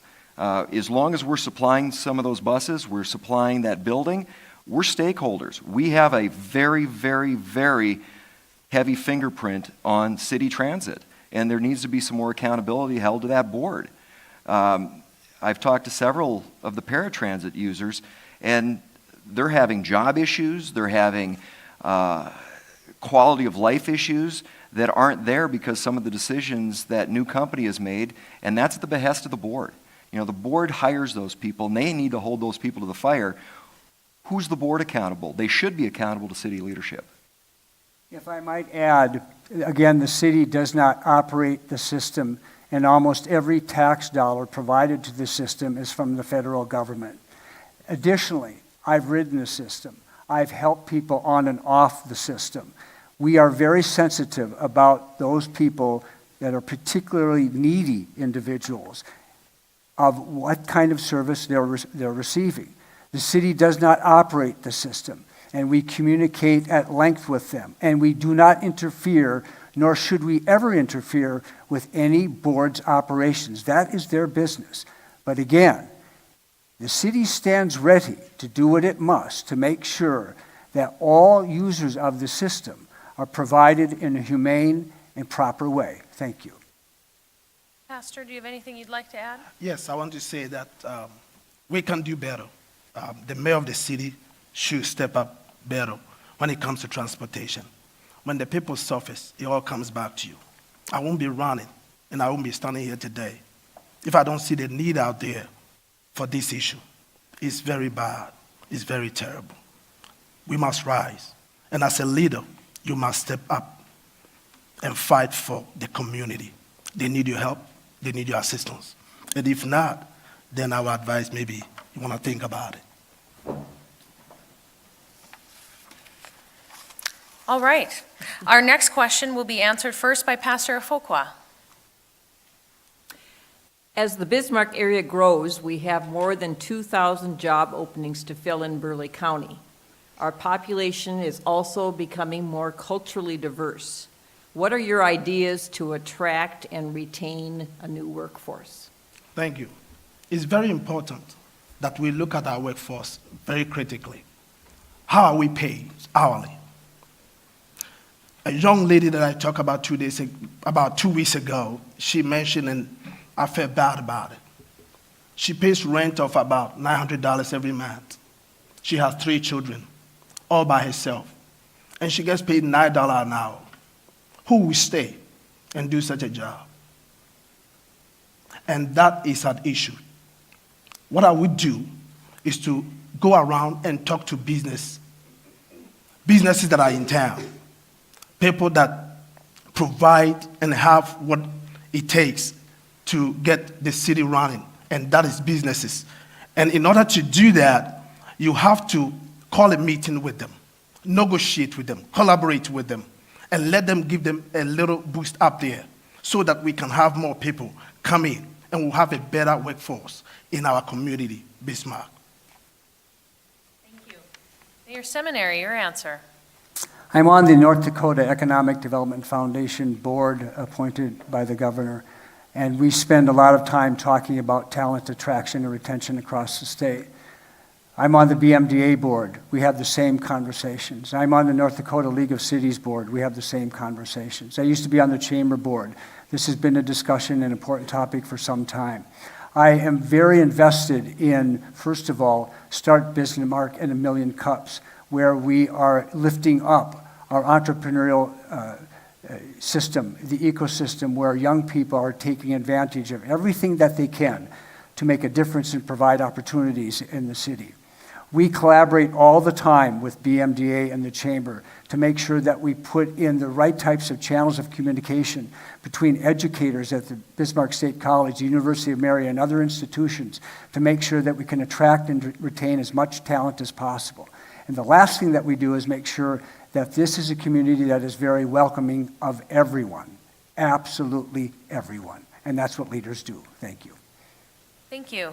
Mr. Bakken, your answer, please. You know, it starts with where economic development starts is having a fair and equitable business climate. And when you start talking about a fair and equitable business climate, that's across the entire city, across our entire region. You can't focus on just one area and pick winners and losers as government. When you start looking at retaining jobs, well, you have to start about growing jobs first. The discussion to grow jobs is that entrepreneurial spirit, having new businesses start up, having businesses grow because they hire more people. That doesn't work for just one little part of the city. That's got to be across the entire city. When you focus on one area of town, that's not good for the entire tax base for the city because one area is not going to carry the burden. We have to have a business climate and work with our business leaders and have that relationship with the businesses out there and have that relationship with higher education and K-12 education to grow those students, grow that workforce, and then continue to keep that workforce in our community. That's where we're successful. How do you do that? Well, you have that fair business climate across the board because if you don't have everybody successful, whether it's North Bismarck, South Bismarck, East Bismarck, or downtown, then we're not going to be successful as a community. We have to have everybody doing their part. Thank you. We'll now open this topic for crosstalk. The city of Bismarck is totally agnostic when it comes to where development takes place. It does not pick winners and losers. It does use tools for economic development provided to every city across the state by the state legislature. While we have focused those tools downtown because that's where we're allowed to use them, at the same time, the city, because of the policies that we've had in place for decades, has underwritten development to the tune of about $46 million for the last 6 years on the fringe. We're agnostic. We want to provide opportunities for developers, for builders, for educators, for millennials, for young entrepreneurs. We don't care where they live or where they operate. We are concerned about the core of downtown because every ecosystem must have a core. But we are agnostic about where we provide opportunities. We want them everywhere in the city. Thank you. But when you have opportunities that focus on one specific area of town, that's putting government in the position of picking winners and losers. Everybody needs to be successful, but everybody needs to have skin in the game. If I have a business that I'm going to start either downtown or up north or down south or in the eastern part of the city, but I'm going to have an incentive to be able to operate that business, I need to look at my business plan. If my business plan requires an incentive, a subsidy for it to work, I've got a bad business plan. I can go to the bank. They're not going to loan me the money for the plan, but the city will. The city will make sure that you have your little economic boost for a short period of time. That's not job creation long term because that business, you need to look at the business plan. It's more than likely not going to be a successful business that's going to last that 5 years. And that's where we fail as a city.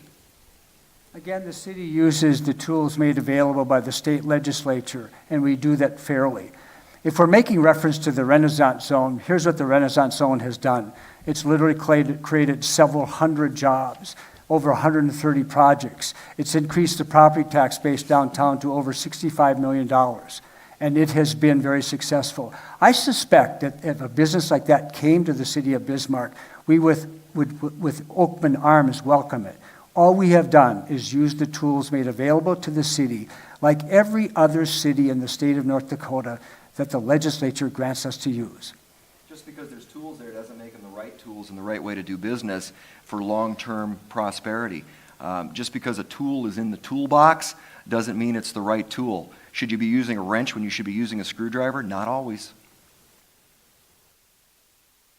Thank you. We'll move on to our next question. This next question will be answered first by Mayor Seminary. What needs to be done in order to achieve a long-term solution to homelessness in Bismarck? Homelessness in the city of Bismarck is like almost every other city. In Bismarck, one of the differences is the city isn't actually involved in terms of funding mechanisms to address homelessness. We participate through a variety of groups. Homelessness is first and foremost addressed by nonprofit organizations that are doing a magnificent job. One of the things the city could do, we could look at specific zoning ordinances to try to establish an area where multiple services could be provided, so it's easier for those that are looking for services to take advantage of them. One thing that I have done, I formed the Mayor's Gold Star Community Task Force, 3 mayors, the 3 cities. We have over 35 agencies, department heads, state representatives involved in how we can collectively solve not just that issue, but also the behavioral health and addiction issues that are crippling families, taking lives, and impacting our city. And homelessness is part of that discussion. We also have commissioners that are very vested in making sure that we have a solution. And I tip my hat to Commissioner Nancy Guy. She is invested, and she will be part of the solution to that very important civic problem. Mr. Bakken, your answer, please. You know, charity begins at home. Those nonprofit organizations, churches, the community of Bismarck, much more prepared and better suited for the solutions that need to be out there for the homeless issue. When you start looking at the $10,000 the city gave to the homeless crisis, you know, when we knew that Ruth Myers was changing their mission, the discussion should have happened back then, last year, about what are we going to do over the winter, not at the last minute trying to help out by giving $10,000. That money would have been better suited in a long-term plan. And frankly, it's not the job of taxpayers to be paying those solutions. Again, charity starts at home. We as a community can come together and solve that problem. It's not the job of the taxpayers to pay for every issue that comes up. When you start looking at the mechanisms by which those solutions are operated, government's not in the job and not set up to handle those situations. Nonprofits are. And thank God for United Way for stepping up to the plate as much as they have. They've done a wonderful job. But is that long-term? Probably not. Thank you. Pastor Afokwa. Thank you. Homelessness is killing our city. To be passionate and have compassion for our brothers and sisters that come to town, we most of the time declare, well, they don't want to work, and therefore, if we give them a place to stay, then they will take advantage of that. I think we are not doing the right thing. As a community, we need to come together as one people and handle that situation. You see, I talked to Jenna about a week ago, and I was there. We went for a tour and everything, and I saw his situation. The city gave $10,000. The county gives $6,000. That is not the best way to go about it. I feel that the city could have done better. If you need to encourage someone to move forward, you want to support in every area, in every aspect of it. You have to consult, if you have to consult churches, talk to entrepreneurs. That issue could have been solved better than what it is today. I feel that we can work together as one people and take care of that issue quickly. Right now, they are looking about 14 rooms, and it's not right. In a winter time, it was terrible. I have to personally put some people that I pick up on the street in a hotel because I'm a pastor. They come around and they call and say, what are we doing, Pastor? Can you help us out? And I can't just throw them out. I have to find a place for them. But when I get a chance, I'll make sure that issue is taken care of. Thank you. And we'll now open this topic for crosstalk.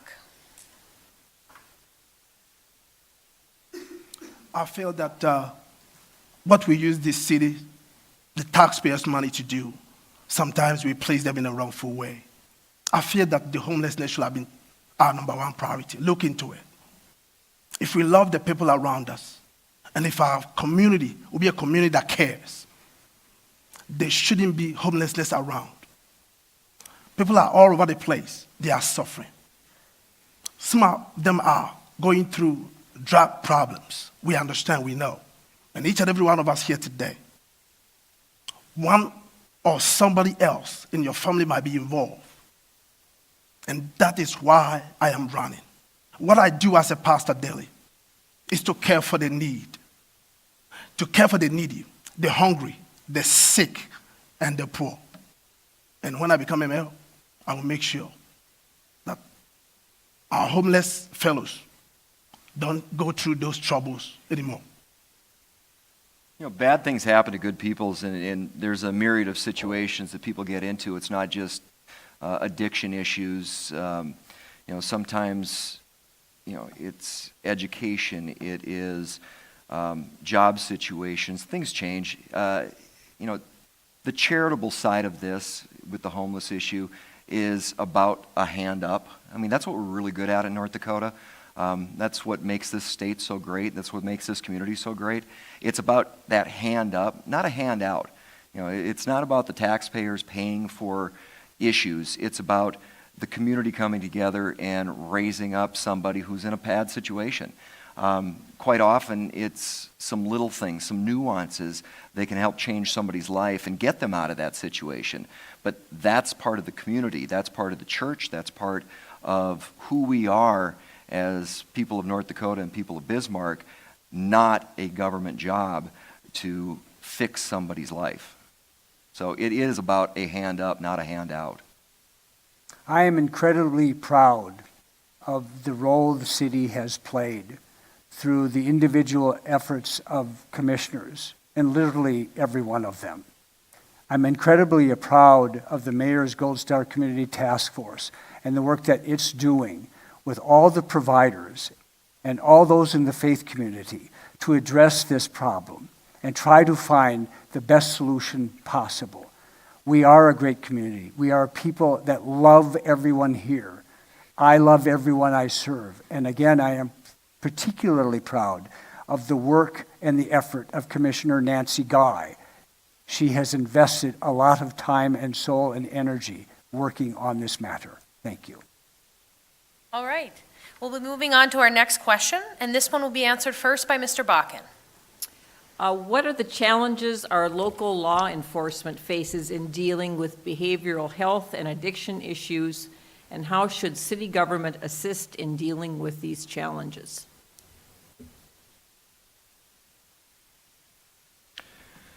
You know, when you start looking at some of the issues that the law enforcement's dealing with, it's not the numbers, the crime statistics that you're looking at that have increased. You know, the last study I read, I think we're about 97% higher than the average city in the city of in the state of North Dakota.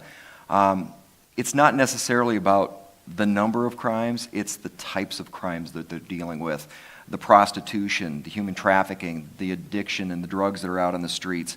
You know, we just had an issue a couple weeks ago, a business that was busted downtown for illicit drugs. You know, the policing within the community is difficult at best, but when you're lacking some of those resources, then you start exacerbating some of those problems.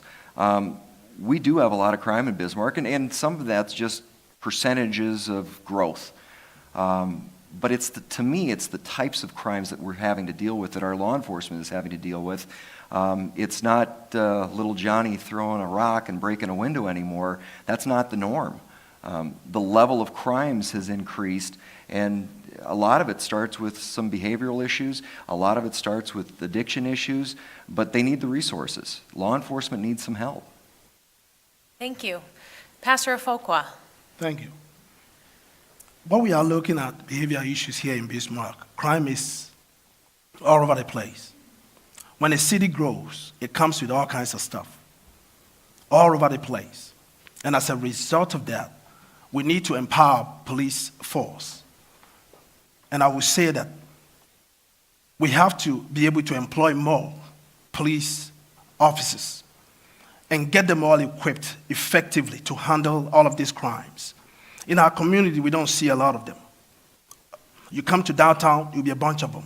But when you go outskirts of downtown, that is when you look at it and see that there are no police force around.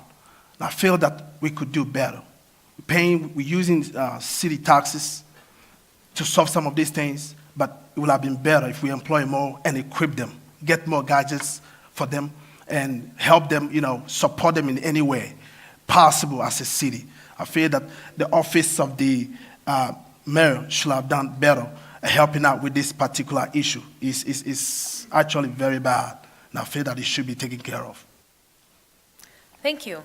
Mayor Seminary, your answer, please. The behavioral health and addiction crisis everywhere is also here. And it is taxing not just law enforcement professionals, but also our healthcare industry. Our emergency rooms are overtaxed with people that are coming in that are causing havoc in emergency rooms. That's one of the reasons I formed the Mayor's Gold Star Community Task Force.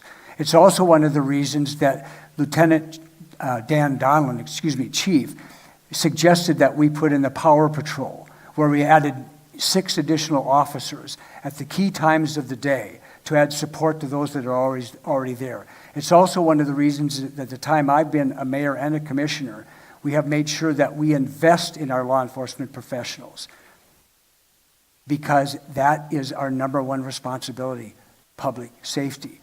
Our law enforcement professionals are doing a masterful job of dealing with a very difficult situation, behavioral health and addiction issues. And they are doing the best job possible, teaming with the medical community to prevent even further crisis. And I will agree about one thing. We don't want law enforcement professionals to be babysitters. We need them focusing on other matters in our community. Thank you. Thank you. We will now open this topic for crosstalk. You know, part of dealing with law enforcement and having a plan in place for long-term growth with what law enforcement has to deal with, having a good mental health piece, working with our local hospitals and our local communities, working with our churches, our community, our charitable organizations, that's all part of mental health. It's all pieces to the puzzle. But when you have turnover at the rate we do with the Bismarck Police Department, that doesn't lend itself well to continuing education for law enforcement. Having law enforcement officers that are integral parts of the community, whether they've moved on or just left law enforcement, you know, we have a retention problem with law enforcement. And a lot of that is when you don't retain long-term law enforcement individuals, they don't know the community as well. You run into situations that arise because of a lack of familiarity, and that's something that we need to work on as a community in the city of Bismarck, is that long-term retention for law enforcement, because it layers across everything else and helps cover the mental health issues, helps cover all the crime issues. You know, law enforcement needs some help, and we need to get a handle on why there's a lack of retention with law enforcement. Law enforcement is likely the most difficult profession on the planet today. And we've all seen examples across the country, the level of disrespect for law enforcement professionals, the way they're challenged. It happens here too. There isn't a more stressful job than being a law enforcement professional. You leave for work in the morning, you don't know if you're coming back home. You kiss your wife or your kids goodbye in the morning, you don't know if you're going to see them again. It is stressful. There is turnover. And we have professionals in that department, led by the chief, that are doing a masterful job. We do everything possible to give the support the law enforcement professionals need. Yes, some of them leave because it is an incredibly difficult, stressful job. It is life-threatening. And I thank God every single day for the law enforcement professionals in our community, serving all of us, even those that are causing them or likely will cause them harm. I thank God for them every single day. Standing in solidarity with outside agitators and protesters is not an example of supporting law enforcement. When we have issues that come up in the community, they need every bit of support that we and leadership in this community can give them. I stand for the law enforcement professionals every single day. Thank you. We're out of time with that question. We'll move on to our next question, and this one will be answered first by Pastor Afokwa. What might be ramifications to the city budget of further cuts to state agency budgets, including transportation, human services, healthcare, and others, as proposed by Governor Burgum? Thank you. Can you repeat the question one more time, please? Sure. What might be ramifications to the city budget of further cuts to state agency budgets, including transportation, human services, healthcare, and others, as proposed by Governor Burgum? Okay, thank you. The issue here that we are dealing with is that I mentioned it earlier, the way the city taxpayers' money is being used is being placed in the wrongful place. And that is the reason why you have to do everything to cut budget and make sure you're able to fix the issue at stake as far as finances are concerned. I feel that it will be better off if we are able to, for example, we have hijack tax on property taxes just to offset certain costs and certain debts that the city is handling right now. I feel that we have to do the best we can by providing, maybe you want to raise tax a little bit on sales tax, maybe 2 cents or 1 cent, in order to be able to balance their budget, other finances. Thank you. Mayor Seminary. My initial concern with the governor's proposal, which I understand, by the way, is it will likely impact us in two different areas. One, transportation with regards to how we repair, fix roads, and the fuel tax that we get, how might that be impacted? But also, maybe more importantly, is what it might do in terms of impacts to public health. And if we have significant impacts, it's premature to try to predict now. The commission will have to look at the budget and see where can we make appropriate adjustments. The majority of property taxes we collect that go into the general fund, the overwhelming majority go for law enforcement, firefighting, and emergency communications. And the budget is tight. It is very tight. Those are important needs in our community, every community in the state. And at the appropriate time, we would sit down and start looking at that. Commissioner Marquardt has the budget portfolio. He will more than likely be calling staff together soon to start examining that. It's premature at this moment. Thank you. Thank you. Mr. Bakken, your answer.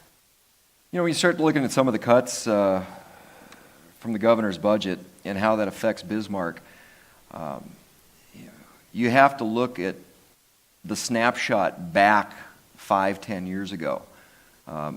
State government has been grown to excess. City government has been grown as well. To what excess is debatable. But that's going to play directly in on our property tax issues, our infrastructure issues. We need to start looking at some of the other ways that we can do that. Running right away to go do taxes, raise taxes, is not a solution. There are many other solutions that can be put into place, and some of it's incremental. It's a piece here and a piece there and a piece here, and when all the pieces come together, then you got a pretty good picture and a pretty good handle on things. One solution, running to raise taxes, not the solution. But from the growth of city government, there's a lot of efficiencies that can take place.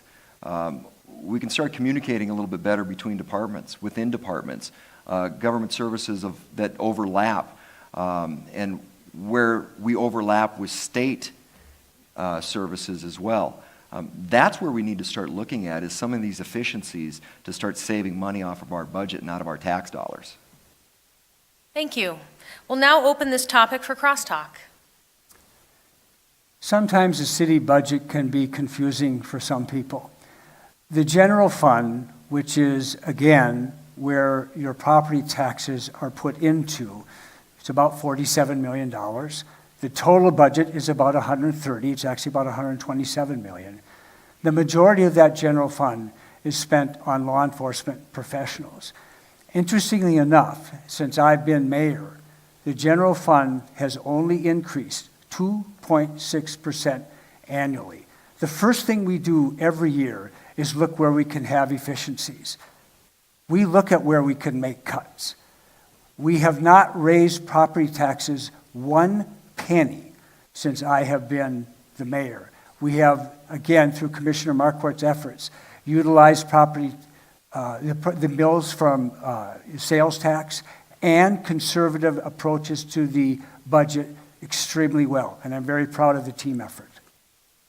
You know, when you start looking at some of those efficiencies and where our tax dollars goes, you look at not listening to the voters. That's a big cost right there. When the voters and the taxpayers say no to a civic center expansion and $37 million comes out of the budget towards it. $8 million on Quiet Rail. Do we know the costs of that 5 South debacle yet? No, we don't. But I know there's a strip mall down there that prior was cash flowing and is now not generating money because the city owns it. The city's not in the job of being landlords. That's not their issue. We had a grant for a pedestrian pathway. We've got bike lanes.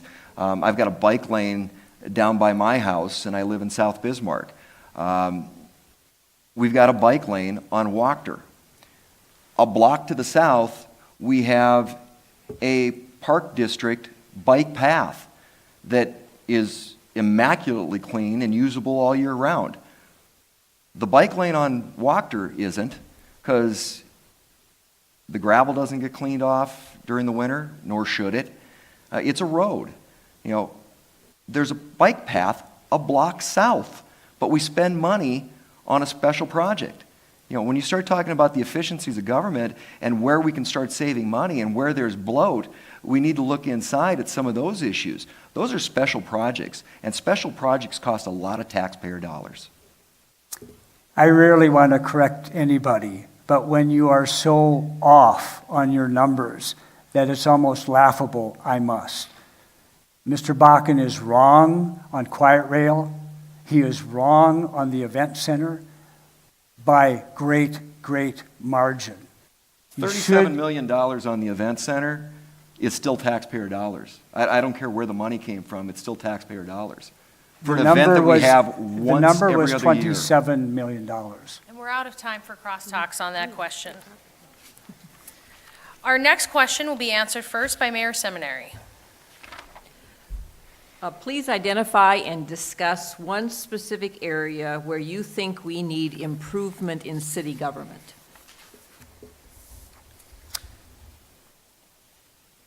Clearly, communications is brought up a lot.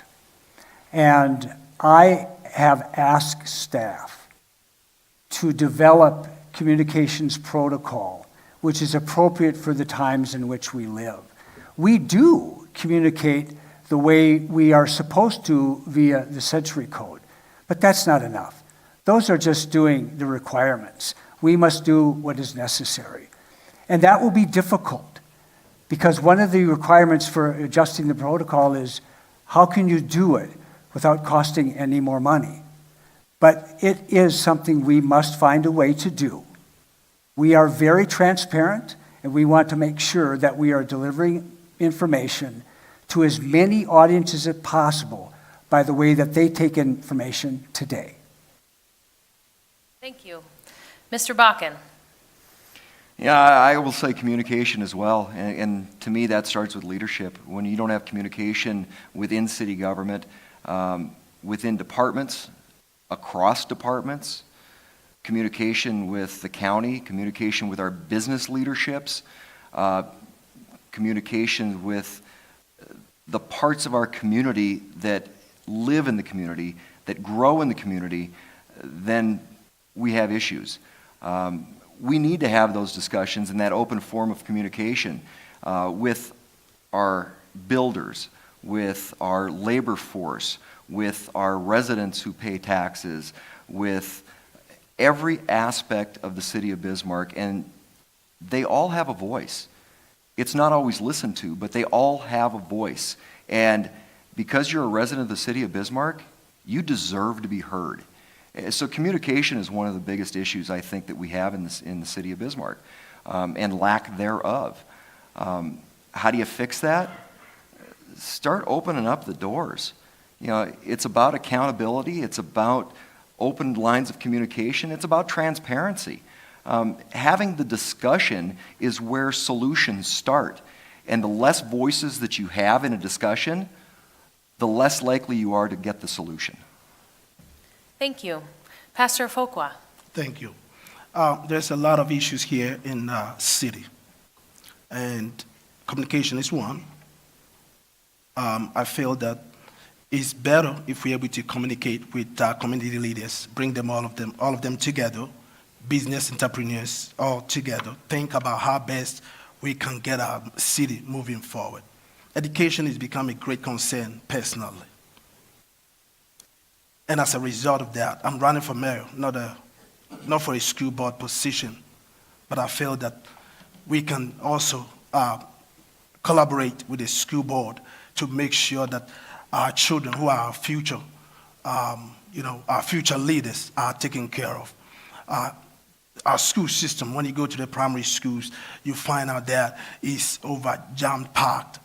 You also look at the daycare centers. It's becoming a waiting list thing. And I remember when we first came to town, my little girl had to stay home for 5 months before she can get a daycare.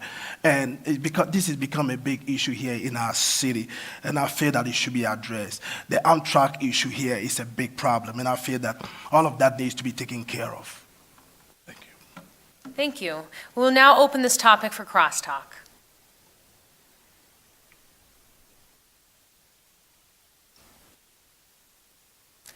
All right. Seeing none, we will move on. Thank you, candidates. That was our last question for this evening. You will now each have 60 seconds to provide a closing statement, and we will begin these closing statements with Mr. Bakken. You know, one of the things I think we need from a leadership standpoint for the city of Bismarck is a culture change. We've got a culture of city government running the city administration running the city for 25 plus years, and I don't think they've done it well. There's a lack of accountability to the taxpayers. There's a lack of accountability to the residents of Bismarck. We need that accountability. We need that transparency in government. We need long-term planning, not 2, 5, 10 years, but 30, 40, 50 years. One of the things that didn't get addressed is the affordable housing issue. That, you're talking specials, and we had a situation where we had a family get pushed out of their house because of specials, $56,000. Hey, well, you're going to have to move. And thank heavens for a developer that stepped up and took care of that because it was his development that was part of that issue. We need to make Bismarck the best Bismarck it can be, not look to some other city and other direction. We need to make Bismarck the best. Thank you. Pastor Afokwa. Thank you. I am running for mayor because there's a great concern in our city. And it has to take somebody to step up. One with the right quality and right leadership skills. I've been a pastor for the past 27 years, and I see the need all over the place. I founded a group called Youth in Action. All we were doing was visiting the homeless shelters, feeding them, and making sure that they are doing all right. And also visiting our prisons in Columbus, Ohio. I did that for over 7 years. Listen, we have an issue here, and that issue has to be handled. And we have to look into it right away. We can't continue to procrastinate. We can't continue to say that, well, we'll do it tomorrow. When you vote for me today, I will get it done. So give me more time. There is no time. Bismarck needs progress now. Bismarck must be great again. Thank you. Thank you. Mayor Seminary, your closing statement, please. First of all, I want to thank the League of Women Voters for putting this together, all of you for attending, and the debate here with my two opponents. I am the positive, proven public servant that has led this city with vision very successfully the past 4 years. The national polls knock it out of the park. And here's one that you probably would find most interesting. Moody's is likely the global expert on city finances. They give us a thumbs up on how conservatively and how well we have managed your money. They give us a AA1 rating. We are 90-95% perfect. We can achieve 100%, but it will take an experienced person that understands how to lead a city like Bismarck. That's why I'm running. I'm Mike Seminary, I'm the mayor, and I look forward to your vote and support in the June election. Thank you very much, and thank you for attending. Thank you. Thanks again to our candidates, and also thanks to our panelists and timer for this evening, the League of Women Voters and Dakota Media Access for organizing this debate, and of course our partners, the Bismarck Tribune, the Bismarck-Mandan Home Builders Association, the Bismarck-Mandan Chamber of Commerce, and the Bismarck-Mandan Board of Realtors. This recorded program will replay several times on government access television, cable channels 2 and 602 in the days leading up to the June 12th election, and will also be available for online viewing at freetv.org. Thank you so much to the viewers at home and the audience members here tonight at Russell Reed Auditorium for taking the time to learn about these important issues and our candidates for the mayor of the city of Bismarck. Before we close this forum, I want to remind you that voting in North Dakota is very simple, and you can find voting information at your county auditor's office and from the office of the North Dakota Secretary of State. Thank you and have a wonderful evening.